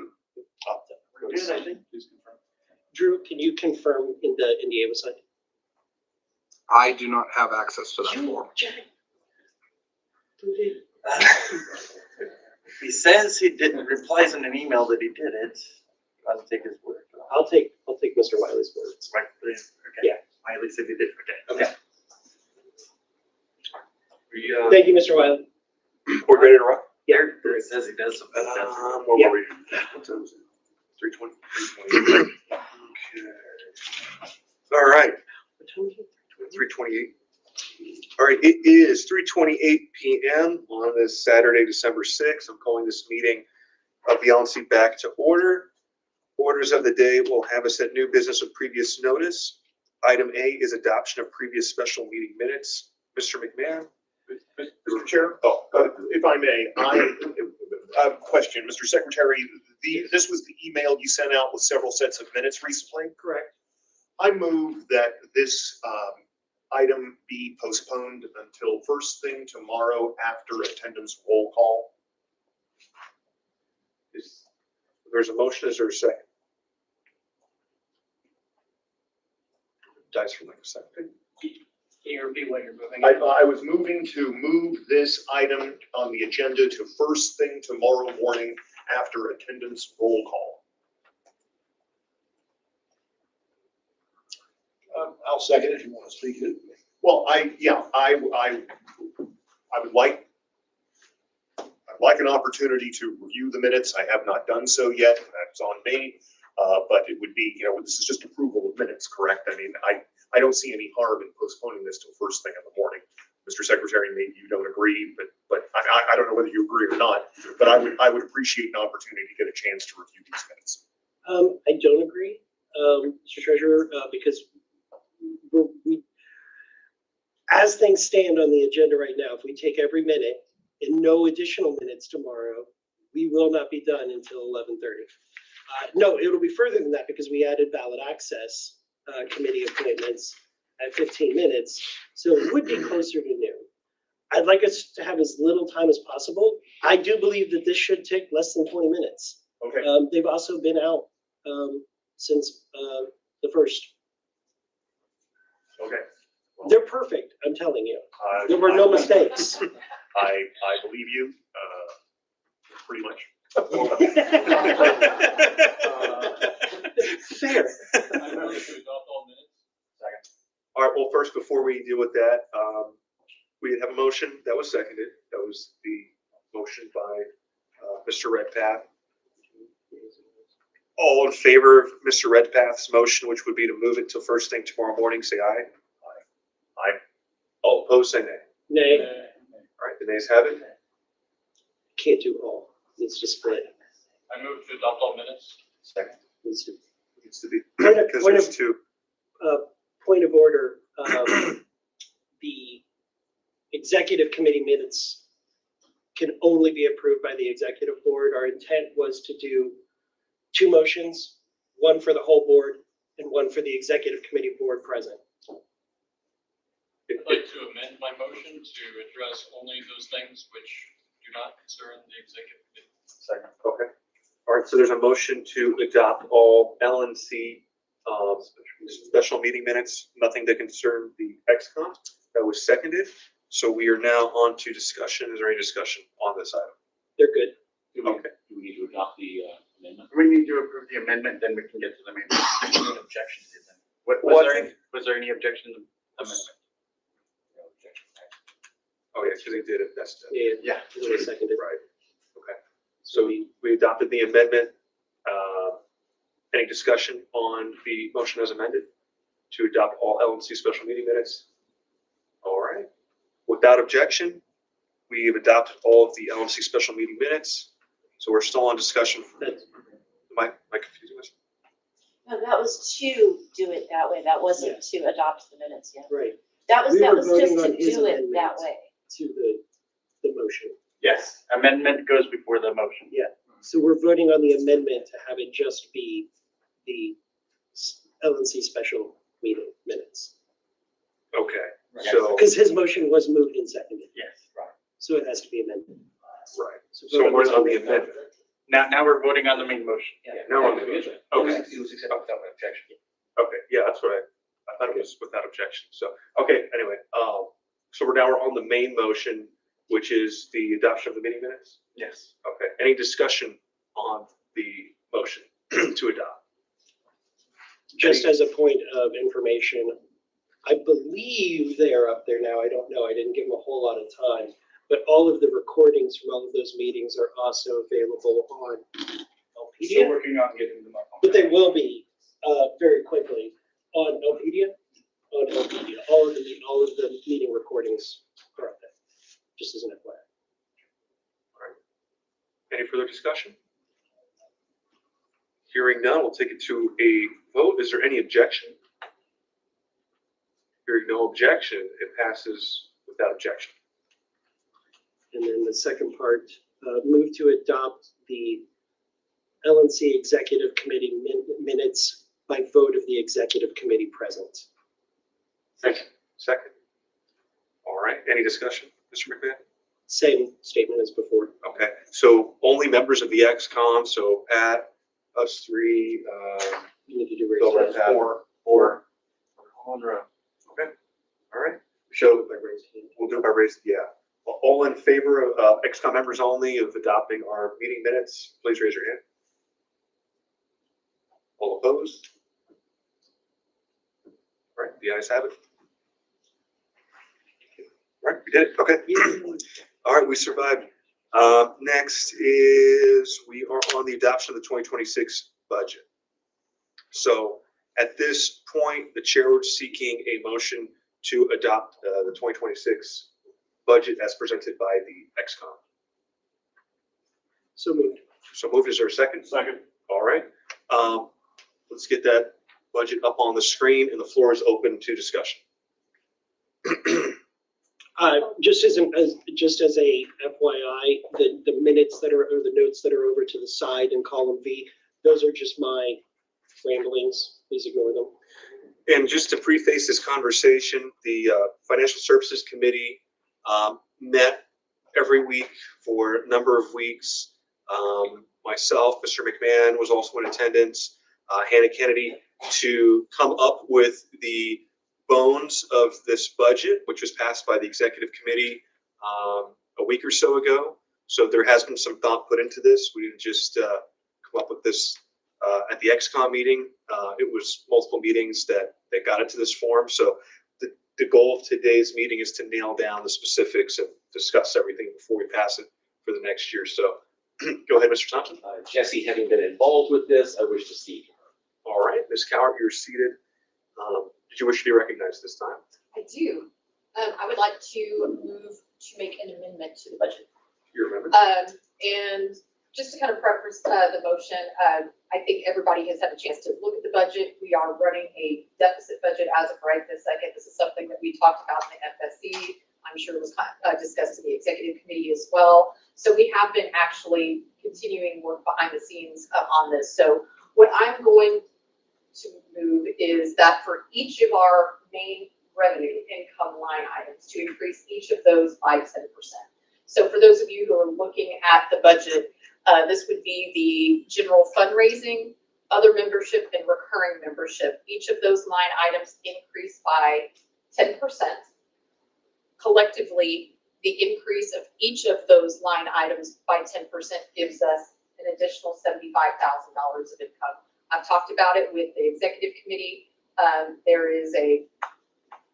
We believe that that is going to be a reasonable stretch goal.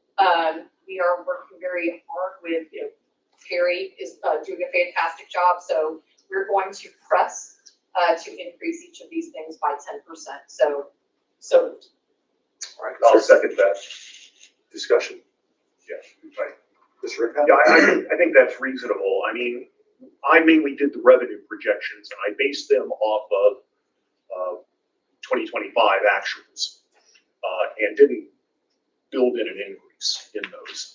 And, looking back at the history of, and I'm just observing in the financial statements, I don't have exact numbers in front of me, but looking at the history with the bar graphs in the financial statements, I think that's a pretty reasonable increase given the history of midterm election years when compared to the previous year, the year after a presidential election. And, an exception was 2022 versus 2021. But generally, I think it reflects that a 10% increase over 2025 revenue pace is not inappropriate. So I will support this measure or this motion. Any further discussion? All right. Hearing no further discussion, is there any objection to the amendment?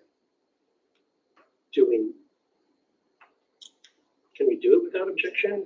Oh, can we? Because this is just voting on no. This is just amending it before adopting the whole budget. So, okay, so it's not in his right? Yeah. Okay. Okay. So hearing no objection, the amendment passes. We're going to call that just one. Okay. Is anyone else seeking to be recognized? Mr. McNabb? I would propose increasing the budget line item. I'm going to show it here. This is the litigation line, which is right here. It's the general litigation line, increasing that by $25,000 to include now the D&O trigger from the recent filing. Is there a second? Second. I'm sorry, that's boosting that by 25,000? Yes. Thank you. Any discussion? I'd like to amend the motion to 65,000. There's a motion to amend to increase by 65,000. Is there a second? I mean, if I may ask, I might second it, but I'd like to ask why. For sure. Going after the former chair is probably going to be very expensive. No legal action at the Rose at this time. Going once, going twice, going 3 times, dies for lack of second. All right, so we're on the Evan or McMahon amendment. Is there any discussion on the amendment to increase by 25,000?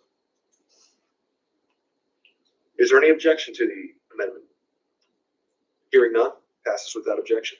Would you guys like me to be updating these as we're doing them in this Yes. budget? Okay, so that would be. I'm doing it online too.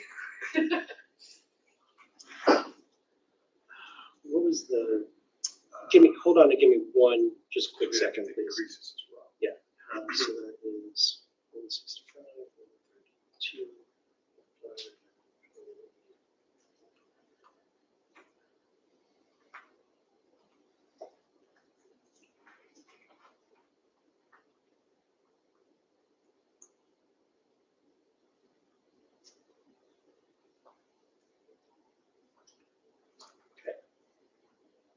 So we are current.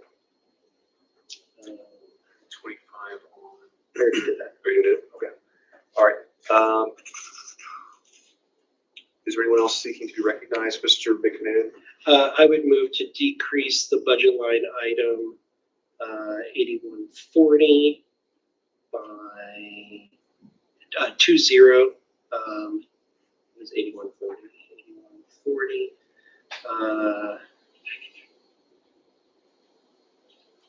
That is the travel and meetings. It costs us $10,000 per in-person meeting for staff travel pay, meals, whatever else they do, lottery tickets. So We have the future. Question, Mr. Secretary? yes, So this would, the intention of this would be to not have any staff travel to any LNC meetings, but that with the exception of the convention. Correct. Thank you. I will second that. All right, so that motion's been moved and seconded. Is there any discussion? Actually, I'll amend, I would like to propose an amendment. Go ahead. And by the way, Mr. Secretary, I mean, how about 10 grand instead of 30? just my opinion would be, there's no, it's 2025 and this will be 2026. Do we need to have an in-person meeting at a cost of $10,000? That's just our staff costs. That's Well, not our cost as I would individuals. say, don't you think we'll have an in-person meeting in December 2026? Maybe not, but the next board, if they have the money and All decide right, they fair want enough. to. I'll withdraw the amendment. Yeah, I don't think that's a second. All right, any discussion on the amendment to zero travel meeting and meals, 8140? Hearing no discussion, is there any objection to the amendment? Going once, going twice, going 3 times, passes without objection. Point of information, Point of information. I'm relatively new to the budgeting process. If a line item such as litigation were exceeded, would that need to come to committee for additional approval? Correct. So if we, let's say we hit a ceiling, we have to vote on the additional funds. Well, With this, litigation specifically would have to go to the X-Com. correct. But yes. All right.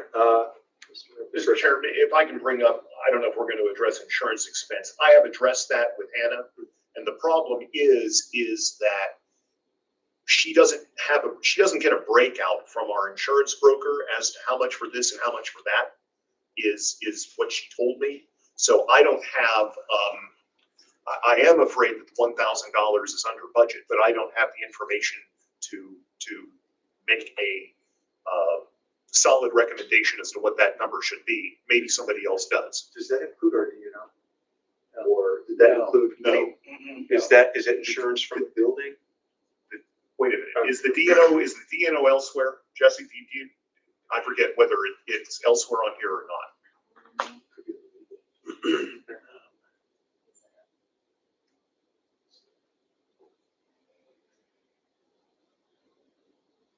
Actually, I think that does include the DNO. That's really cheap if that includes the, which would mean it was like, Yeah. yeah. That's actually, but if they're only getting paid now. There's no way. I don't have any insurance policy that's $1,000 I've not heard an update from Hannah. She said she didn't know because things weren't broken out and she needed to talk with our insurance broker to get a breakout. And I don't know yet. It was, I mean, in 2025, it was budgeted as $17,800. So I feel like there's a huge discrepancy between that $1,000 and 17. But the actual expense was like 500 and something, according to of what we actually paid. That's listed as the expense. Jesse, correct me if I'm wrong. Yeah, 8160 includes the DNO, but I also think it included, some other things like there were multiple insurance types that are lumped into that one GL code. So that would be inclusive of the DNO, but it would also be inclusive of other insurances that we carried as well. Building insurance, we obviously aren't going to need that anymore, so that's a wash. But yeah, the DNO would be captured. Yeah, oh yeah, that's right, because we had, previously it had like workers' comp and stuff like that broken out and everything. Those things are all under that general insurance plan. So is that number accurate? No, Is it that's highly what I'm saying. is it underreported? Is it over? I believe it's underreported. I know that Hannah was gonna discuss it with both Joseph, and then she was gonna try to get that breakout from the broker. But I don't believe that, I think we do need to increase it, but I don't know what that number is. I don't know either, but I would move to increase it to 5,000. Because we don't have the building anymore. That, Point of clarification, Jess, since you have the figures in front of you, or Ms. Cower, what did we actually spend in that category last year? So that's the thing, is that, the actual spend, let's see, I have numbers through October. But that was only showing $541, and that was because we had things that were being put into multiple GL codes, which are now being consolidated into a single GL code. What would be your recommendation on Mr. Redpath's? Do you think 5,000 is enough? Are we going to have to come back and increase it again? Yeah, because let me take a look at like property. Yeah. Do we still have any of these expenses currently under other GL codes? Yeah, well, that's what I'm saying. Like, if I look at, like, for example, if I'm looking at actuals for, 8170-50, that was the property insurance and everything. That was, nearly $8,000 spent through October, but that's gone.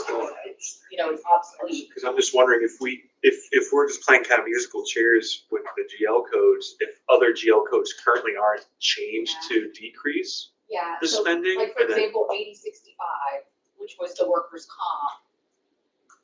Which is not on here. We have 80, Yeah, 86. that, there was nothing built to that, so Oh, there were no actuals for that, because that was under something else. So I mean, honestly, I think that Bill's recommendation is as good as any.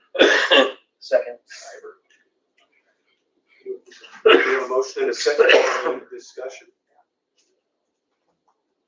All right, the motion is to increase 8160 from 1,000 to 5,000. Discussion going once, going twice, going 3 times. Is there any objection to the amendment? Hearing no objection, it passes without objection.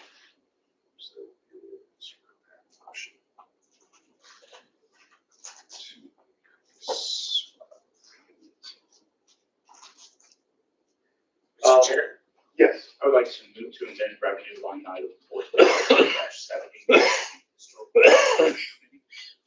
Revenue from 0 to 6,000. We have a $6,000 expense for the Historical Preservation Committee budgeted, and we are going to be bringing in the revenue. We already have over half of that being donated and committed even this year. And Mr. McGee and myself will fundraise for the rest. All right. Is there a second? Second. There's a second. Any discussion? Hearing no discussion, is there any objection to the amendment? Hearing no objection, passes without objection. All right. Mr. McMahon? Mr. Chair, this is a complicated one. I move to increase budget revenue line 4,050 to 36,000 and decrease the budget line expense at 7,085 to 36,000. And that funding for voter gravity in budget expense line 7085 shall be cut after 90 days if revenue line 4,050 is not equal to or greater than 3,000 per month. Is there a second? Second that. you like to speak I'd to like that? to speak to it. So what we're essentially doing here is we're increasing the budget line for candidate support essentially to $36,000, assuming that we're going to raise that money. We're cutting some Zoho development out of the candidate support, only keeping in the 36,000 for voter gravity. The second part of this proviso is that we have 90 days to start raising $3,000 a month from the affiliates to keep voter gravity going. And at that point, if it is not bringing in $3,000 a month in revenue, it is a terminated program. Does that make sense? And we would be fundraising for that. And it wouldn't just be like we're going to the actual affiliates like Texas and being like, LP Texas, give us $250 a month, or it's raising it through recurring contributions through members who think this is a good program that we should keep. And if the members don't want to fund it, if candidates don't want to support it, if past candidates and future candidates don't want to keep it going, then it goes away. But this gives it the opportunity to live on. Any discussion? Quick question, is participation in voter gravity scaled based on the size of the affiliate? Is it scaled based on the size of the affiliate? I think it's the same for all The affiliates. affiliates all get voter gravity for free. The candidates in the county parties, it depends on what size race you are. If it's statewide, congressional, legislative, or county level, determines your tier of pricing. But the state affiliate has access to all of the infilled voter registration information. All of the L2 targeted data information is all infilled on it as the state affiliate. By the way, for the record, I have finally been in contact, exchange of emails with our representative from voter gravity. Chris. Encouraged him to participate, or should I say invest? Yeah. In our, if you could reiterate that. Sure. Because it is actually a marvelous opportunity for him to reach out to everybody. I'm going to be blunt. This was a thing that really irked me about the LNC before I became secretary. Is we have this amazing tool that only there's several affiliates who have signed up and are part of it. There are only a handful who are 28 affiliates that have registered and are part of voter gravity, but only a handful are actually using it. And even the handful, there's maybe one or two who have active candidates and county parties using it. I can think of a state, Indiana, but we need to be better at selling this resource to our affiliates to use because they can use it, and then for candidates to be able to use it because you get targeted demographic data on all of the voters in your district. Like you go door knocking, you can do canvassing, you've got text banking, phone banking, they have email capabilities. I don't recommend it, but they've got a lot of stuff built into it, and it comes with targeted data. The coveted L2 data is in there automatically. Perhaps there's just ignorance. No, that's what I'm saying. We've done a piss poor job of informing the affiliates about it. Pardon my foulness there, but it's on us. We've done not a great job, buddy, of informing the affiliates of what this resource is, and then helping them. Like our training program for using it is also garbage.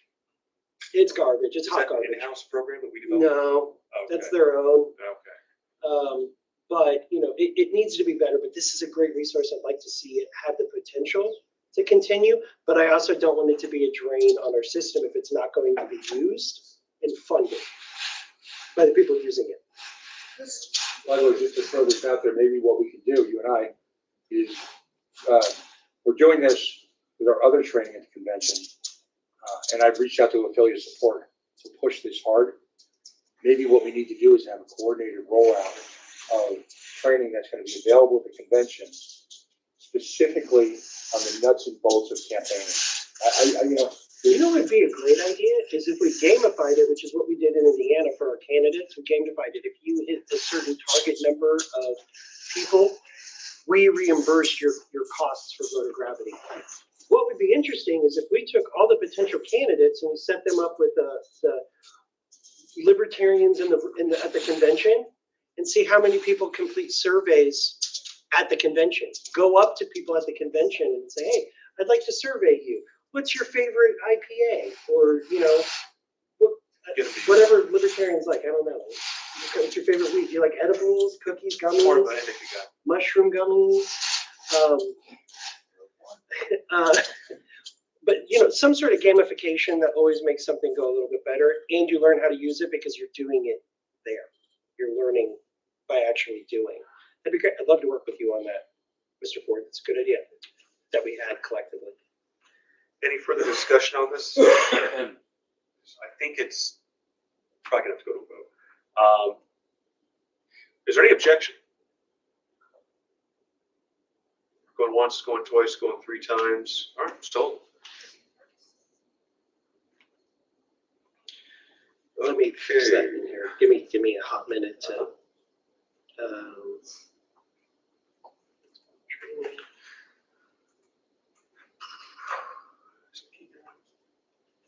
Nope. The next one. And then-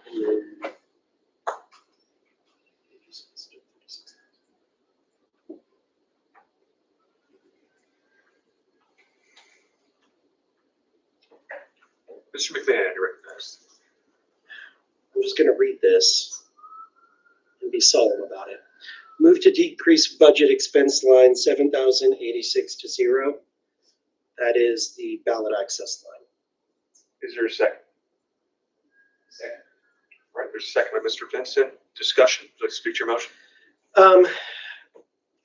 I think we take this out of the budget line and we make ballot access project based. So like Arkansas, Arkansas is going to be the example because it's the one that I remember, or Alabama, seeing those two quite often. I've donated, Mr. Hirsch, I know, has donated to him several times over the years. Where we go out and actively fundraise for a ballot access need, we raise that money.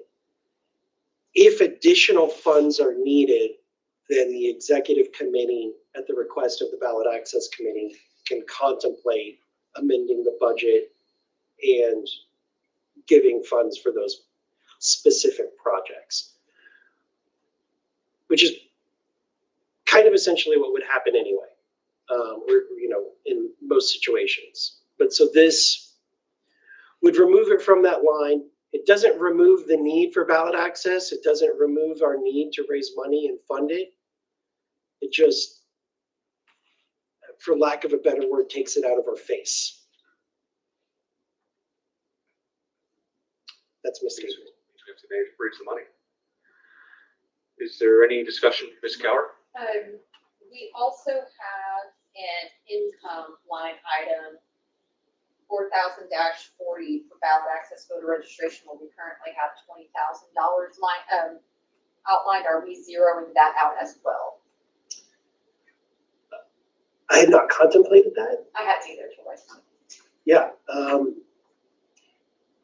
How much of that, what is the voter registration and what is all of that's going to be ballot access. So I'm saying, like, if we think that we're still going to try to raise the $20,000, then maybe we just decrease the ballot access line item down to $20,000 and then it's a wash. That was just my thought, but I feel like if we're going to take that to 0, then we probably. We would need to take the ballot access income to 0 then too. Right. They do need to be reflective. So it's either, let's keep the we funding can't at just- we can't do 20,000 one and and the not the other. budget line at expense line at 20, or, which I do not agree with this, but increasing the revenue to 50 and keeping the ballot access funding at 50. I don't agree with that, but something like that. Mr. Chair, I move to amend, to increase it to 20,000 so that All right, so there's an amendment to the amendment to increase the ballot access fundraising line. I think he means to increase this from 0 to 20. That's right. Yeah, from 0 to 20 because we amend the amendment. So decrease it to 20,000. Right. Second. There's a second. All right. Any discussion on this? Yes. Mr. Redpath, go ahead. Couple of things. I don't understand the allocation of revenue between various how should I say this? So we send something out and we pitch ballot access to raise money, right? Did that person give money for ballot access? We don't know. You can't say that, right? Like, pardon? But we do know because we have specific links for that. I whenever know, but I'm just saying that it is something this committee is doing, right? We pitch that, right? Are people giving that money, earmarking it? Now, perhaps under the Mr. Bowler's motion, then if they do that, then I guess they are doing it. But if they just respond to a ballot access pitch letter, are they giving money to ballot access? We don't know that, right? I think that we make pitches on various things. We're doing this, we're doing that. But people may say, hey, the Libertarian Party's doing great things here. I want to help the Libertarian Party. So they give the money. So I think this concept is very nebulous to begin with as to how to allocate revenue for this or that. I would also say that we've been down this road before many of you were on this committee of ballot access. The one thing that I would object to is ballot access becoming a project, quote unquote. Right? We've been down this road before where ballot access could only spend the money that was specifically raised for ballot access. It didn't go well, right? It hurt the ballot access effort, which is a core function of this party, of this committee, in my opinion, and maybe more than my opinion. And so I will be careful here on this because if it's down to a situation where, say, we're only going to spend money on ballot access that is raised by the ballot access committee, or something like that, it's going to hurt, the ballot access effort and ballot of this committee and the ballot access results of this party. Before I go to McMahon, Drew, do you know, I know when we send out the mailers, usually when I see them come back, it's like in a prepaid business envelope, and it usually includes our form for filling it out. So we know that specific mailer is tied to that specific cause, right? Yeah, That's fair to say. when they send it back in the BRE with the form that has, everyone has a code on it. And then when it comes to appeal emails, we also have the specific code tied in the hyperlink. Yeah, the UTM source. So I think I'm going to bring it to McMahon because I think he has another area that he's Two addressing. things. One, the website doesn't have, we need to talk to Very bottom of the website it does. the very bottom. Yeah, go back, lp.org, bottom of the lp.org. I went to the donate button because it's supposed to be on the donate page. It is, that page has not been created yet, I don't believe, Sam. Yeah, I was trying to send you a message. It's in the development environment. Okay. We'll have it. My point being is that even if somebody comes directly to the donate page and bypasses all of our typical tracking, there is supposed to be at the top of this page in development, a drop-down menu to select what something is for. So that deletes that. The other thing is nobody said that ballot access would only be funded by project. What I said was by project or coming to the executive committee and asking for the expense to be covered, but not having it be automatic in the budget. So we're going to, I'll use Maryland as the example because it's a live issue. Maybe we don't have time to fundraise there. That goes to the executive committee to ask for funding for that. It's not saying no funding unless it's fundraised. It's saying this, we put the 20,000 fundraised, 20,000 allocated. Anything additional needs to be fundraised or requested directly from the executive committee.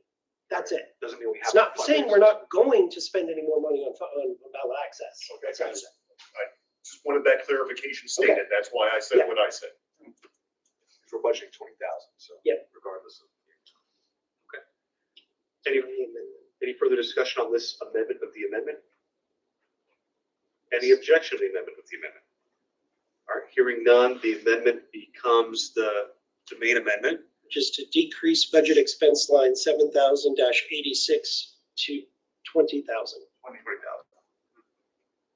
Any discussion? Any objection?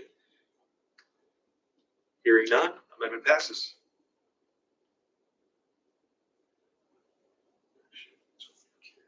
Okay. All right, is there any further discussion on the agenda?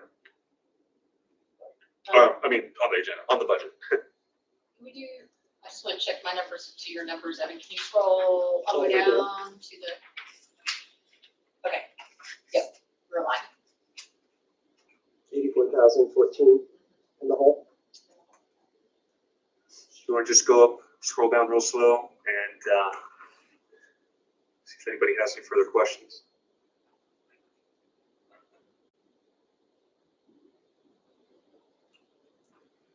So, Ms. Coward? so for the body's edification and for those watching, at this point, we've kind of taken this budget as lean as we can without cutting material capability.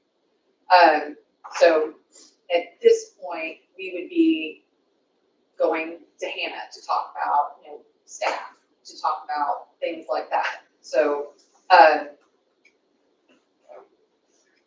don't like passing a deficit budget. I very much would like to not be in this position. But that's kind of where we're at. I'm not saying that that's not a place that we should go or could go. I'm just saying like that's where we're at now. Like we've made it as lean as we can until we start going in and cutting actual capability in our staff. And I will say, I mentioned it briefly in my chair's report, but I don't think the people at home got to hear it. It's not a rosy picture where we're at, but I will say that our fundraising efforts and capabilities is our #1 priority. What I mean by that is that Drew, Hannah, Andy, Canyon, Matt, the entire staff, Perry, everybody is focused on what we're going to be doing, which is starting in a few weeks, which is the Parity Project. And without even really getting started, we've already seen a lot of positive feedback from old donors, for people coming into the party, people, big donors. I had one donor that was very instrumental back in the original Archimedes, reach out to me, said he's going to observe, but he'd be willing to put in 100,000 a year if we can pull this off. So there's a lot of people that are watching and waiting to see, and there's a lot of people that are going to be donating as a part of this process. So the goal is to make money. The goal is to be in a position where we're financially fit. I think if we cut anything else, we're going to be, basically we'd be giving ourselves chemo at that point, and it's going to be like we have to increase our revenue line, and this is the only way to do it. And I'm going to go Mr. Ford and then Mr. McMahon. I think I had something else I wanted to say, but I try to remember what the hell it was. I'll come back to it. Mr. Ford. With the creation of the FSC, I haven't sat in on the FSC meeting. Is it a monthly review process where we stand relative to budget? Is that something that's shared? Like that, right? Yes, so actually we get a weekly report of all of the detailed P&L, which we are going through. So we being the FSC and the treasurer, so we're getting that P&L report on a weekly basis from Hannah. So we're taking a look at that. We are working through that, developing that monthly review process where we are going through. The ask that we are going to be making to Hannah is, while we are kind of making this annual budget, we do want to make sure that whenever we are getting reporting on that P&L, even though we're not tracking a monthly budget, what we expect, per month on a budget basis, that we're getting actuals as far as actual, in and out, and then as well as year to date on a monthly basis. That way, to your point, we can track where we are relative to the overall budget for that particular line item. So if we either run into, let's be positive, we run into a sudden upswing, then we can reevaluate the budget at that point in time as well. Yeah, no, that best case scenario, yes. I remember what I was going to say really briefly. There's a rumor going around that we're digging into our building fund, and that is not true. We're actually, our main operating account's at around 120,000. We've had a few positive months where we've seen either large windfalls from successful projects like the mailer, where we 10x'd our original investment, or we saw a max donation, where we had a better than normal month.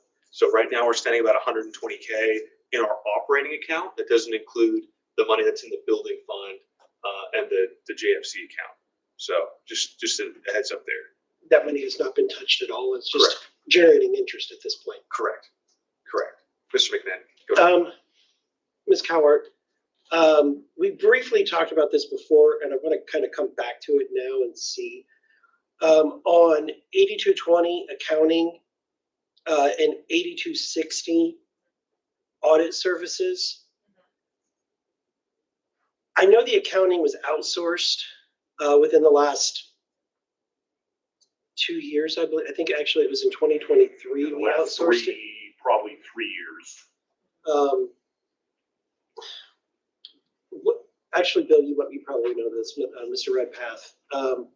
What was our cost before that, and what was our process for doing the accounting prior to? Robert Kraus. That was it? I think so. When Robert Kraus did it, I mean, when Robert Kraus was operations director, yeah, that was pretty much it. He did the accounting work. Because we're paying $45,000 a year to outsource the accounting, and we have an FSC now. We have a FSC, the Financial Standards Committee, that is doing this reviewing. Plus, staff is also Hannah, the executive director, is putting together these P&Ls. What are we paying the accounting service $45,000 a year for? They're doing the QuickBooks. Right. They're doing Yeah, QuickBooks. they're doing the books, so, and actually, we decreased that because Assistant Treasurer Patrick Mitchell has taken on some of that as well, and that has actually decreased some of the work that's, I think it's Joseph, what is the actual business of Joseph Jefferson's Bill? Help me out here. Beg your pardon? Joseph's the accounting firm that Joseph. All in one account. All in one accounting, thank you, sorry. It was one something. So my question to both of you then would be, is there any reason, since it's, what I'm hearing is it's QuickBooks, is there any reason why the assistant treasurer, the FSC, and the executive director, and the treasurer couldn't go back to doing this and save the $45,000? FSC is oversight, and not staff. Right, but if you're reviewing the accounting, the budget, and like what's actually being done, that's the secondary check. Because I think the reason why this was taken away was to create a level of oversight into the accounting. It wasn't because nobody was capable of doing it. There's a lot that is done in QuickBooks. I mean, you're talking, I think at this point about volunteers doing that. No, I'm talking about paid staff. I mean, we have enough paid staff to do that. Well, I mean, do we have paid staff to do it, and do we have paid staff with bookkeeping skill set? That's right. There is, I think, okay, what do we got?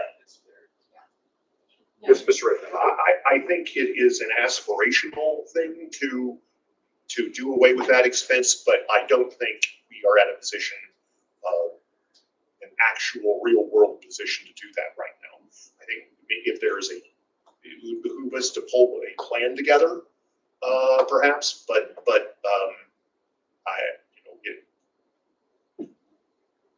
it's not something. It's not something, I'll speak for myself, it's not something I can take on right now with various things going on. I can say others could speak for themselves, but I, if you want to ask the FSC to come up with a plan, maybe we put our heads together and perhaps come up with something, but beyond that, I don't know. Legal expenses are killing us. I mean, let's just say it. Mm-hmm. We're constantly in some litigation that's absurd. The audit services, just for everyone's awareness, and this is 8260, because that was the other item that you asked about, Evan. So that was actually paid out of the JFC last time. We are not going to have that anymore. Now, $25,000, is that gonna be how much the audit actually costs? That could be less, right? So that is kind of just, good faith effort in putting a number out there, just kind of based on market data. That's something that we can explore as well to see if we can, shop around for the, best value audit that we can possibly get. But I mean, I believe that the audit is a non-negotiable. I think that's in our bylaws. So it's not like we just can say, nah, we're not gonna do that. Do the bylaws say an outside organization, or does it just say an annual audit? I believe it just says an annual audit. I think that's right. But it would have to be an outside. Certainly, If it- that's if the it- implication, that it would be an outside, an Yeah, external auditor. You can't audit yourself. No, but you can have a committee that's designated that are not members of the board or staff that can do the audit. Because, Or do a compilation. correct me if I'm wrong, we also did that for several years. Because All-in-One might be able to do a compilation. Because they already have the QuickBooks. So if they're the accountant, they can't do the audit. That would That be inappropriate. Mr. Mr. Dark Rocco? did have his hands up. Mr. real Rep, quick, was though. wasn't that the process before for the audit? Beg your pardon? That it was an audit committee, that we didn't have an outside audit? Oh, we've had an outside audit going. Ever since it became a part of the bylaws, which I'm thinking is 20 years ago, we've had an external audit. It was not the audit committee. There was an external CPA auditor. All right, Mr. Dar, you're next. All right, ever since the building sold, we had that money that I think of as the building endowment that we now have. I don't see that interest accounted for anywhere. I've asked about that before and I think it got lost in the details. That is interest that we accrue every year. Can that be? Also, Hannah just sent out an email on that. The interest rate just went down on that, and it's 2 and a fraction %. So, I mean, if you want to build in, if you want to add 15 grand maybe to interest, I would think that $15,000 annual interest is achievable right now, I think. Bill, are you also including the JFC interest? No, that would not include the JFC interest. That include throwing that in, I'd say 25,000. Total? Yeah, 25,000 total per year. Where would we put that in the revenue? That's what I'm looking at right now because I don't know that we actually have a GL code for like interest income. That'd be under other. But We don't have let it me other. see here, give me a second, guys, I'm sorry. While you search for that, Mr. Ford, go ahead. Mr. Ford. I'd like to step back to the question of financial accounting being done Oh, wait, 47. internally. 47. I feel very, very strongly about this. We're a political organization. Over my involvement, we've spent far too much time on the mechanics of the computer system, on the mechanics of financing. We need to continue to outsource that. Our focus should exclusively be political. Now, because of our financial situation, there's certain things we have to do. But I have a dream where we have an LNC meeting and we spend most of it talking political strategy, positioning, messaging, all of that, as opposed to how we're going to get through the next month. I realize it's a practical reality right now, but I'm thrilled that we're out of the software development business. Not because it wasn't a good piece of software. That's just not our core competency. I want to be able to sleep at night as a board member, knowing that we've got qualified professionals doing the finances, and that should be a solace to the members as well. So let's try and continue to move to becoming a full-fledged political board where we're interviewing candidates and doing all of that work and move away from the mechanics. We finally got our own, we finally got out of the paycheck business with Did you find the jail? Oh, Uh-huh. go ahead. Ms. Coward, did you want to be recognized? I do. Okay, I would like to add under the revenue area, line item 4710, interest and dividends. Under, can you look up at the screen and tell me where? Yeah, here, I'm gonna come give you in a white, give me a second. Okay. Does it exist yet? Perfect. What?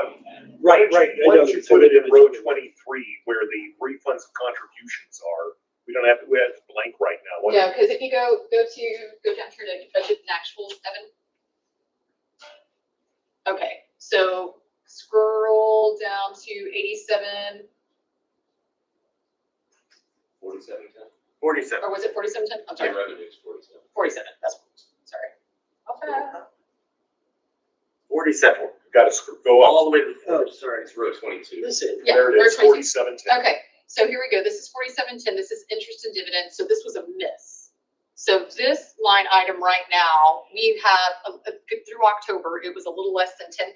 So if we just kind of extrapolate that, $1,000 per month times 12 months, that's $12,000 in interest income. That is primarily on the money market account right now. Now, if we're saying that we're getting interest on the building as well, we would then add that to the 12K, and we just need to add this line item in the budget to account for the money market account, and then whatever we are making on the sale of the building. okay, so we need a 4710 line. I said 25K. Below. Yeah, refunds about and below here, so it's contributions. included in total revenue, yeah, so it'd be below that. Yeah. Jesse. So 37K? I think we're at 4710. I think we're just, I know, it's a 2 and a fraction percent. I think 25,000 would be I think 25,000. probably safe. Jesse. Yeah, and I think it was called like interest and, No. yes, interest and dividends, Okay. yeah. But Jesse, if you notice, Mhm. most of these months are pretty nominal until you get to August. So of the 10K we've raised so far on that row, about 8,500 of it has come in since August, which is when we sold the building. So that is, so I think that probably is inclusive of the Right. building then, so. Yeah. Oh, did we put, Bill, whenever well, and I think we talked about that too, is that whenever we were gonna sell the building, we were gonna put it in an interest-bearing account, and so we figured out from an FEC perspective what we could do with this, so I think, yeah, I think, Because we get the money from the JFC account, and we get the money from the interest on the building funds And the account. JFC is not restricted? The interest isn't. Okay. The interest isn't, yeah. So I think, I mean, I don't have the, did we have the exact interest rate? I don't know, Bill, if you have those numbers offhand. The interest? yeah, The let's interest go to is the 2 and a budget fraction, actually, so right? look I at don't it like remember starting what- in August. Yeah, it's Don't worry about it, just Billy. over. Yeah, 'cause look, it's like part It's like a little bit, then boom. Right, right. So we're probably about 2.5. And I it's think 25,000 would be, Yeah, a so it 25,000 started, is a good yeah, amount. I we agree. start here like 1,000 right here, and well, then there, we're I looking mean, at like there is up roughly to like over 4,000. 3. I would love it if we had, Well, being in there for July, we didn't get the check for the building until the end of August, right, but I think I had beginning Hannah, of September. I had Hannah look into getting interest on the JFC account before that, I think. So that might have been where that came from. JFC building. And when the building money came in, we put that in some money market accounts. We were getting interest in the 2 accounts, let me. which pull combined up- is, But that, okay, so July is when the JFC remaining funds were put into the money market account. I think so. Yeah, So I don't think this includes the building. the building, we didn't get the check for the building. But you can see that it goes up That's the after next that. one. You Yeah. can see that it goes up. Yeah, it doubles. I think it does. Yeah. Because All right, well, if that- you want, if you want to Yeah. put it at 36, looking at September and October, if you want to put it, but it's gone back down. Look, I'd put it at 25,000. 25 would be safe. Have we shopped around for a better interest rate? I don't think so. By the way, Fidelity right now on a 7-day rate is 3.67. 1 year is 4.07. That's a I money mean, I market think rate. that's on the table, we could obviously to shop around, but just for the purposes of this exercise, I feel like 25 is probably a nice conservative estimate. Can you come here and fix this? 3,000 a month, though. I don't wanna, I know there are lots of formulas in here and I've already fucked it up, so I'm gonna, Okay, I'm gonna It just, was 3.6. you can, or 3.8. feel free to touch I don't my. know why. I'm gonna touch your thing. Yeah. If it's like at 3,000 a month, when 36,000. Well, the interest rate has gone down recently, so I think 25 would be safe. But if we put it into. We'll look into it, get more, but I think with the budget, I put 25. I think you should these guys should just give it to me, trust me. I'm gonna buy scratchers. Mr. Williams. Oh, Mr. Rutherford. I'd like to make a motion to take the building fund and invest that in stocks. Just as a point of information, there is contention on the FEC having issues with what we can and can't spend out of the building fund. Because it was segregated funds that were designated for the building. And until that's resolved, we really shouldn't touch it. For clarification, that's not an issue with the FPC, that's an issue with some people who had originally, set up this building, correct, in the property? No, I mean, it was an FEC committee. That was a building fund committee. FPC committee for the party, not just the FPC. Correct. According to Bill, correct me if I'm wrong here, but can Paul Edwards give us some guidance on this? Yeah, she's gonna go back, and I just spoke with her about this the other day. She's gonna go back and see, come up with a number as to how much was put into an FEC building fund, which may be different than a building fund that we have internally, because the FEC has higher contribution limits for legal, for building, for convention, right? Yes. Those three things, right? And it's triple. It's triple the normal. Yeah, it would be triple net. Right, okay. So, Because it was 100,000 when I was doing it. So Yes, it's triple. the issue from an FEC perspective is not using any money in the FEC building fund for something other than building, all right? But she thinks that it is a relatively minor amount, perhaps 100 to 125,000, we'll say 100 to 150, that would qualify, and it may not even be that much. She's going to go back because for the most part, she says Robert Kraus paid for the building out of general funds from the FEC. Now, if there's some internal situation that is separate from that, then that would have to be considered. But from a legal perspective, from the FEC's perspective, she thinks we have great latitude with the vast majority of the proceeds from the building. All right, so Mr. Rupp. I'd like to amend my motion to. Okay, it wasn't seconded, so you can remake it. I'd like to make a motion to invest all proceeds from the building fund that are not restricted into the marketplace. Okay. What is that? Non-dollar denominated investment vehicles, like no fixed dollar interest rate. Okay, so that include things like CDs or no? You're saying nothing? No CDs, no bonds. Oh, so you need answers. He needs something that's like an asset like stocks, mutual funds, bonds, gold, Bitcoin. Give ourselves an endowment since we've got the cash. There's actually restrictions on how political parties can Hold that thought. cryptocurrency. Is there a second? I'll second it for discussion. All right. Go ahead. There's restrictions on how political parties and candidates can hold cryptocurrency.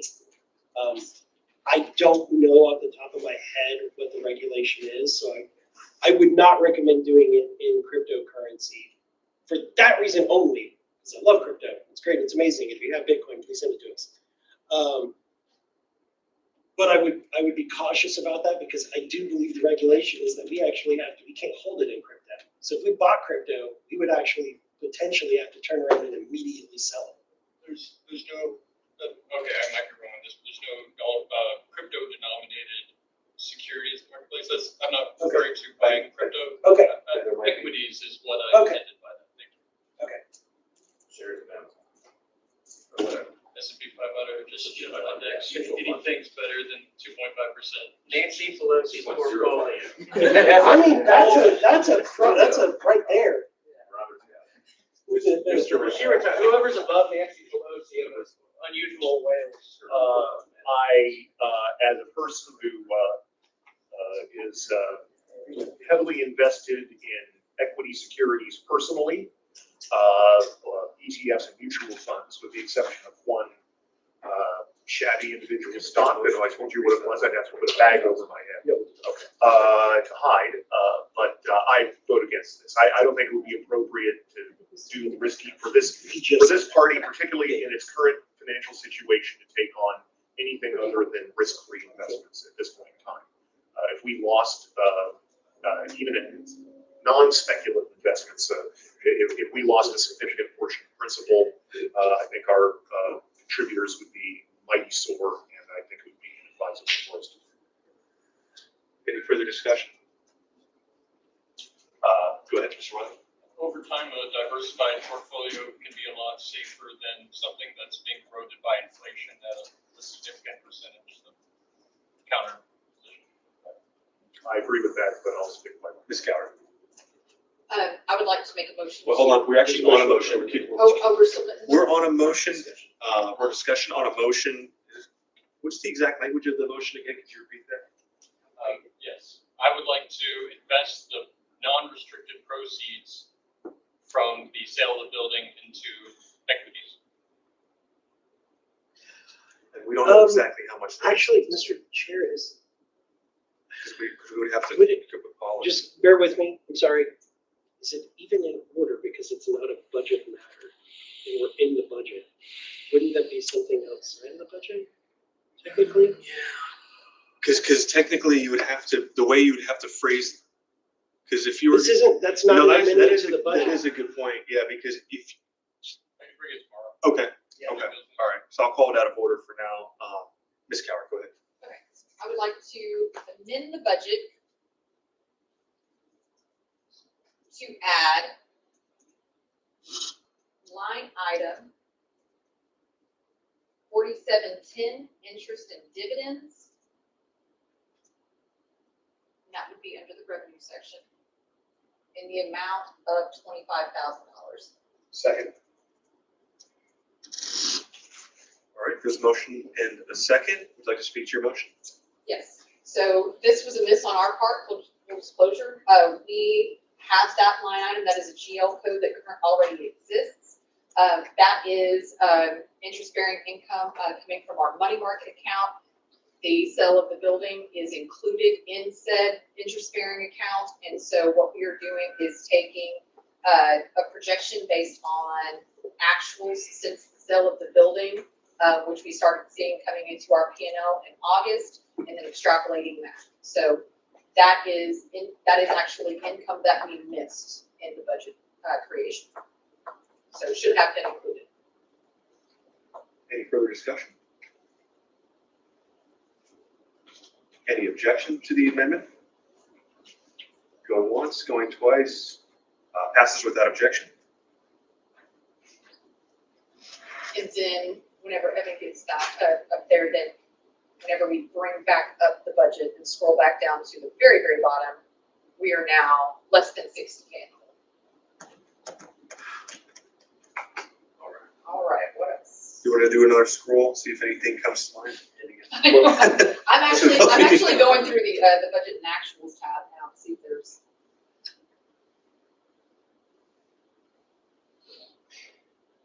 That was calculated at about roughly 3%. No, It's like 2.5 and a half. And we can Two get and a better half, rates right, from ish. other banks if we started shopping. I mean, we can, like, that's an instant no-brainer. We can get 4% instantly. I think they're both the same. So Jake. I think it's all in truest. It is true. Yeah. Yes. We'll definitely look into it, okay? We can amend this budget anytime.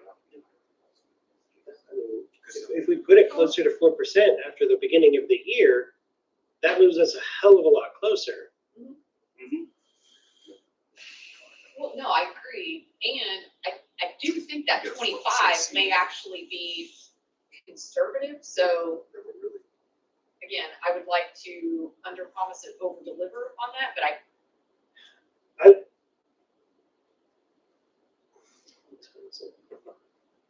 It's 435. Would there be any interest in having a 10-minute recess while the treasurer and the FCS get together to maybe give us a better number for what that should be? Move for a 10-minute recess. Well, we're out of time on this. We just finished 60 minutes. Okay. I move to extend. We gotta take a next, I heard a motion for a break for 10 minutes? Nobody seconded. Oh, okay. I'm sorry. Motion's And aren't we gonna, break for the day at 5 anyway? at 5, so we'd only have another 20 minutes. 25 minutes. 15 minutes left.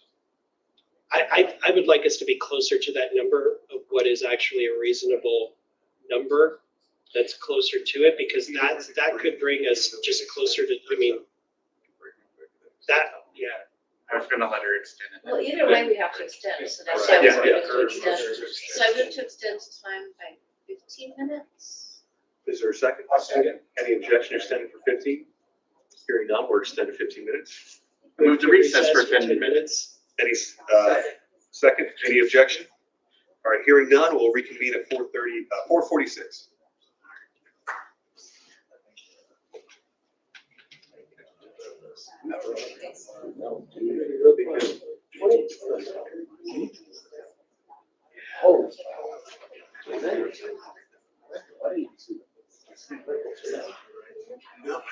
It's not, oh, yes! We just thought of something good. This was us like 10 minutes ago. We had the same thought.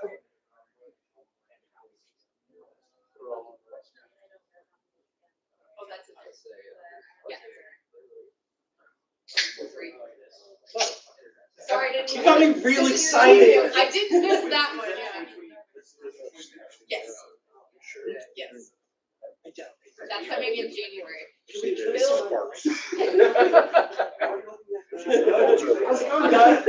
I was gonna get insurance on it.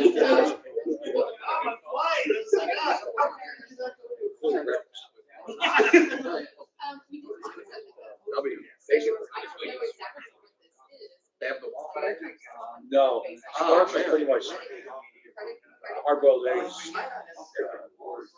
bagels. That waffle maker. You were a little kid. Yeah. So it looks like. It's like a video.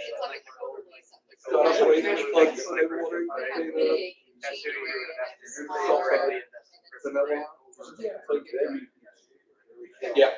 Ohio State. Yeah, One versus two. I don't know, but it's nominal anyway, but yeah, I think it's.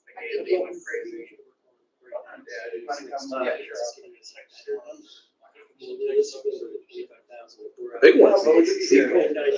Duke's Virginia. So, well, you can check it, because I have questions, and I actually kind of need to build for that. No. He totally walked away. He was like, did you go chase him down? Well, because I have questions about like what's in what exactly. So the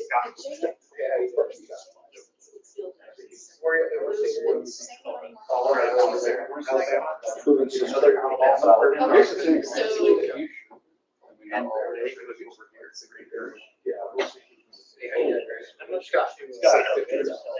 Another region agreement. Okay, so it's right there. There's staff over here. Drew probably make That piece of At the party would be really good. Well, yeah, but you could make up with these. This is the person that does Scott. all the sort of different things for Hannah. Oh, cool. Good to meet you, Drew. Hey, Oh, yeah. I already like you, so I only shake hands with my governors.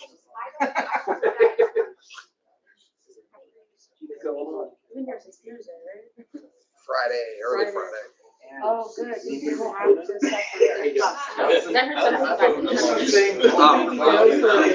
I got here at like 10 a.m. I had to fly out at like 8. So I stayed up Thursday night and Friday. I can't do that like, well, wait a minute,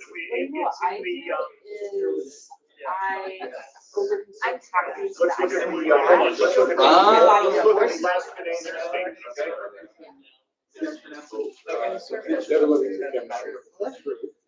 Well, I also am very sensitive to the I will crash. sensitive to stimulants once. Then the 80s happened. Oh, well. Yeah, me too. 2 hours. Something about 60 plus presidential. Yeah. No problem. Okay.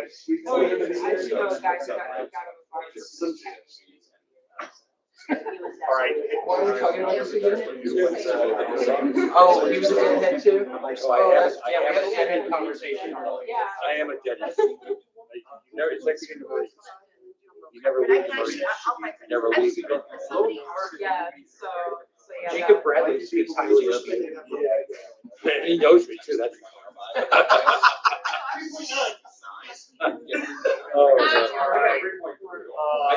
From what I understand, he really wants people to spread the whole notion of Jacob Bradley for chair.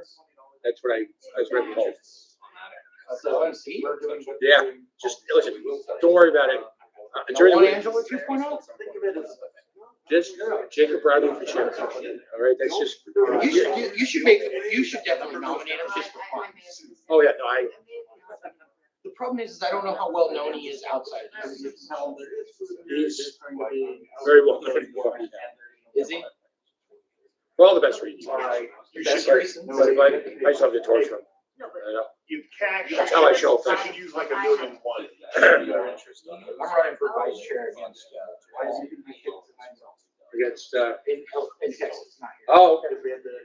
It's a room Yeah, that'll be, nicer than I would have. I live in Rhode Island, which is roughly the size of half of Dallas. That one was better. And a hell of a lot colder. Yeah, Yeah, but we have beach bars. The bar I wanted us to go to, but we couldn't, the Ocean Mist, was rated, there was some, one of the magazines, rating of national dive bars. One of the top 10 in the country. Oh, wow.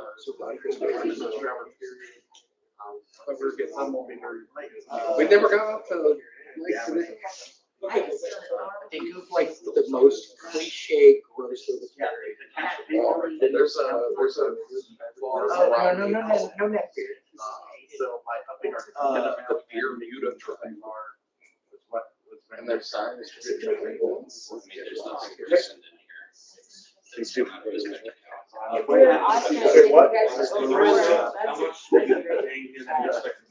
I like Oxford. I mean, the trouble with these meetings, you get about an hour. We got another big question. I don't think we can really accurately budget what we may pay for ransom. Really? Oh, you and I can take some really literal pictures. Say what? Let me drive slowly by. Somebody has to like one of those open air. Rent it. With the news cycle. I haven't seen any. You know, I was the one I went on. Oh, you went on?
And we're back to the orders of the day, which is the 15 minutes we have left on this item for the budget.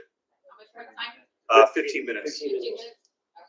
Is there anyone seeking to be recognized at this time? Okay. Ms. Coward. All right. I'd like to make amendments. So just before we broke, we passed a motion to amend the item for the, We added line 4710 in revenue. so interest and dividends. So upon going back and taking a look at our balance in the money market account, which for everyone's awareness includes both the sale of the building and the JFC amount. So we have currently in like 1.085, so like a little less than $1.1 million in that money market account at this time. So if we are taking into account the litigation that we've talked about, which typically is going to be coming out of said money market account to pay off of any litigation, we're estimating that at 40,000 right now. Well, I don't know if you're making a future estimate, that I don't know. Yeah. I was talking about It past. depends on the FEC. Yeah, whatever we have to do with. Yes.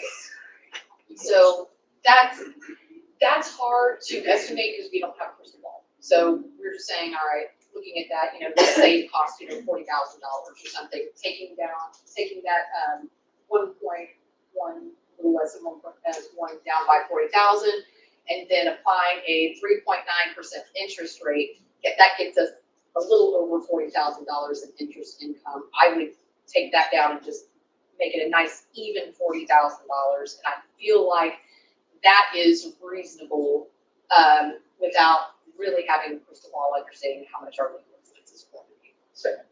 So your motion is to amend line 2710 to 40,000? Yes, so we added it and made it 25.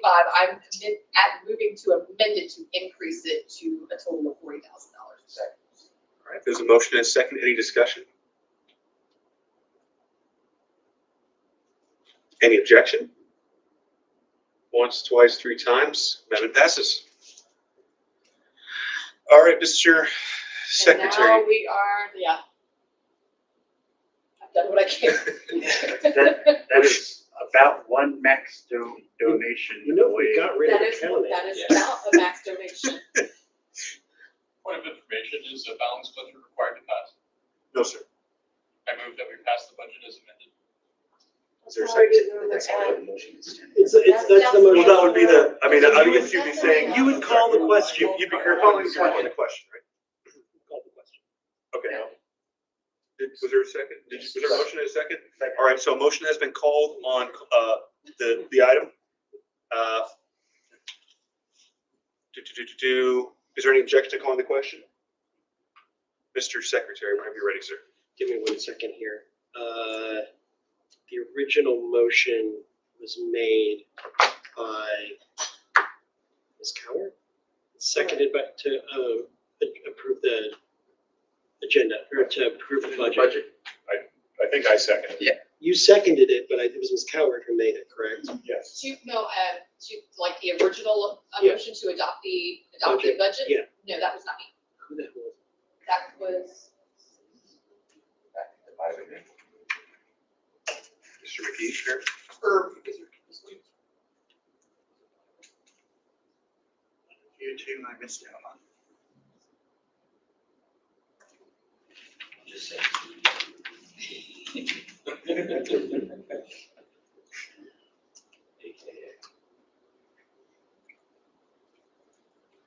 back. Easy to target.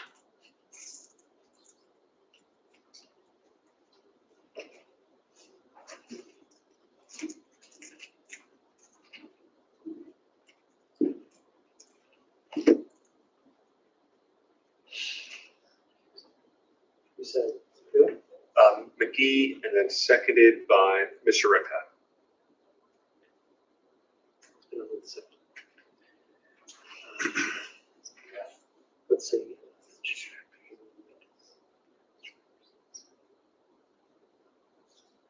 Are you ready for me to call the roll?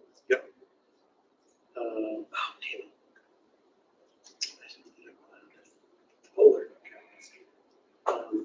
Mr. Buller. Aye. Mr. Wiley. Aye. Mr. Dar. Yes. Mr. Ford. Aye. Ms. Robson. Yes. Mr. Neville. Aye. Oh, hold on. Mr. Neville. Aye. Mr. McGee. Aye. Why is it doing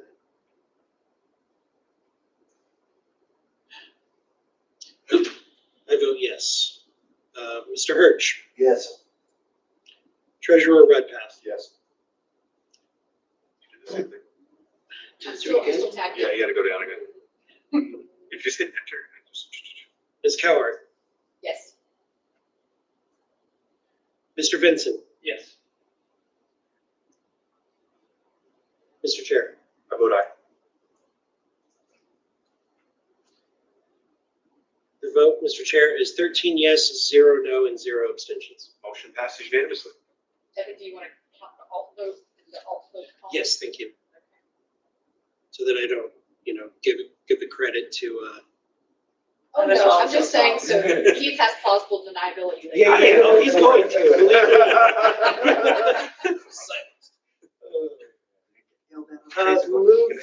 Mr. Chair, move to, recess to tomorrow morning at 9 a.m. Is there a second? Any objection? Hearing none, we are adjourned till tomorrow, or recess till tomorrow morning at 9. So, Mr. Dar, would you like to announce the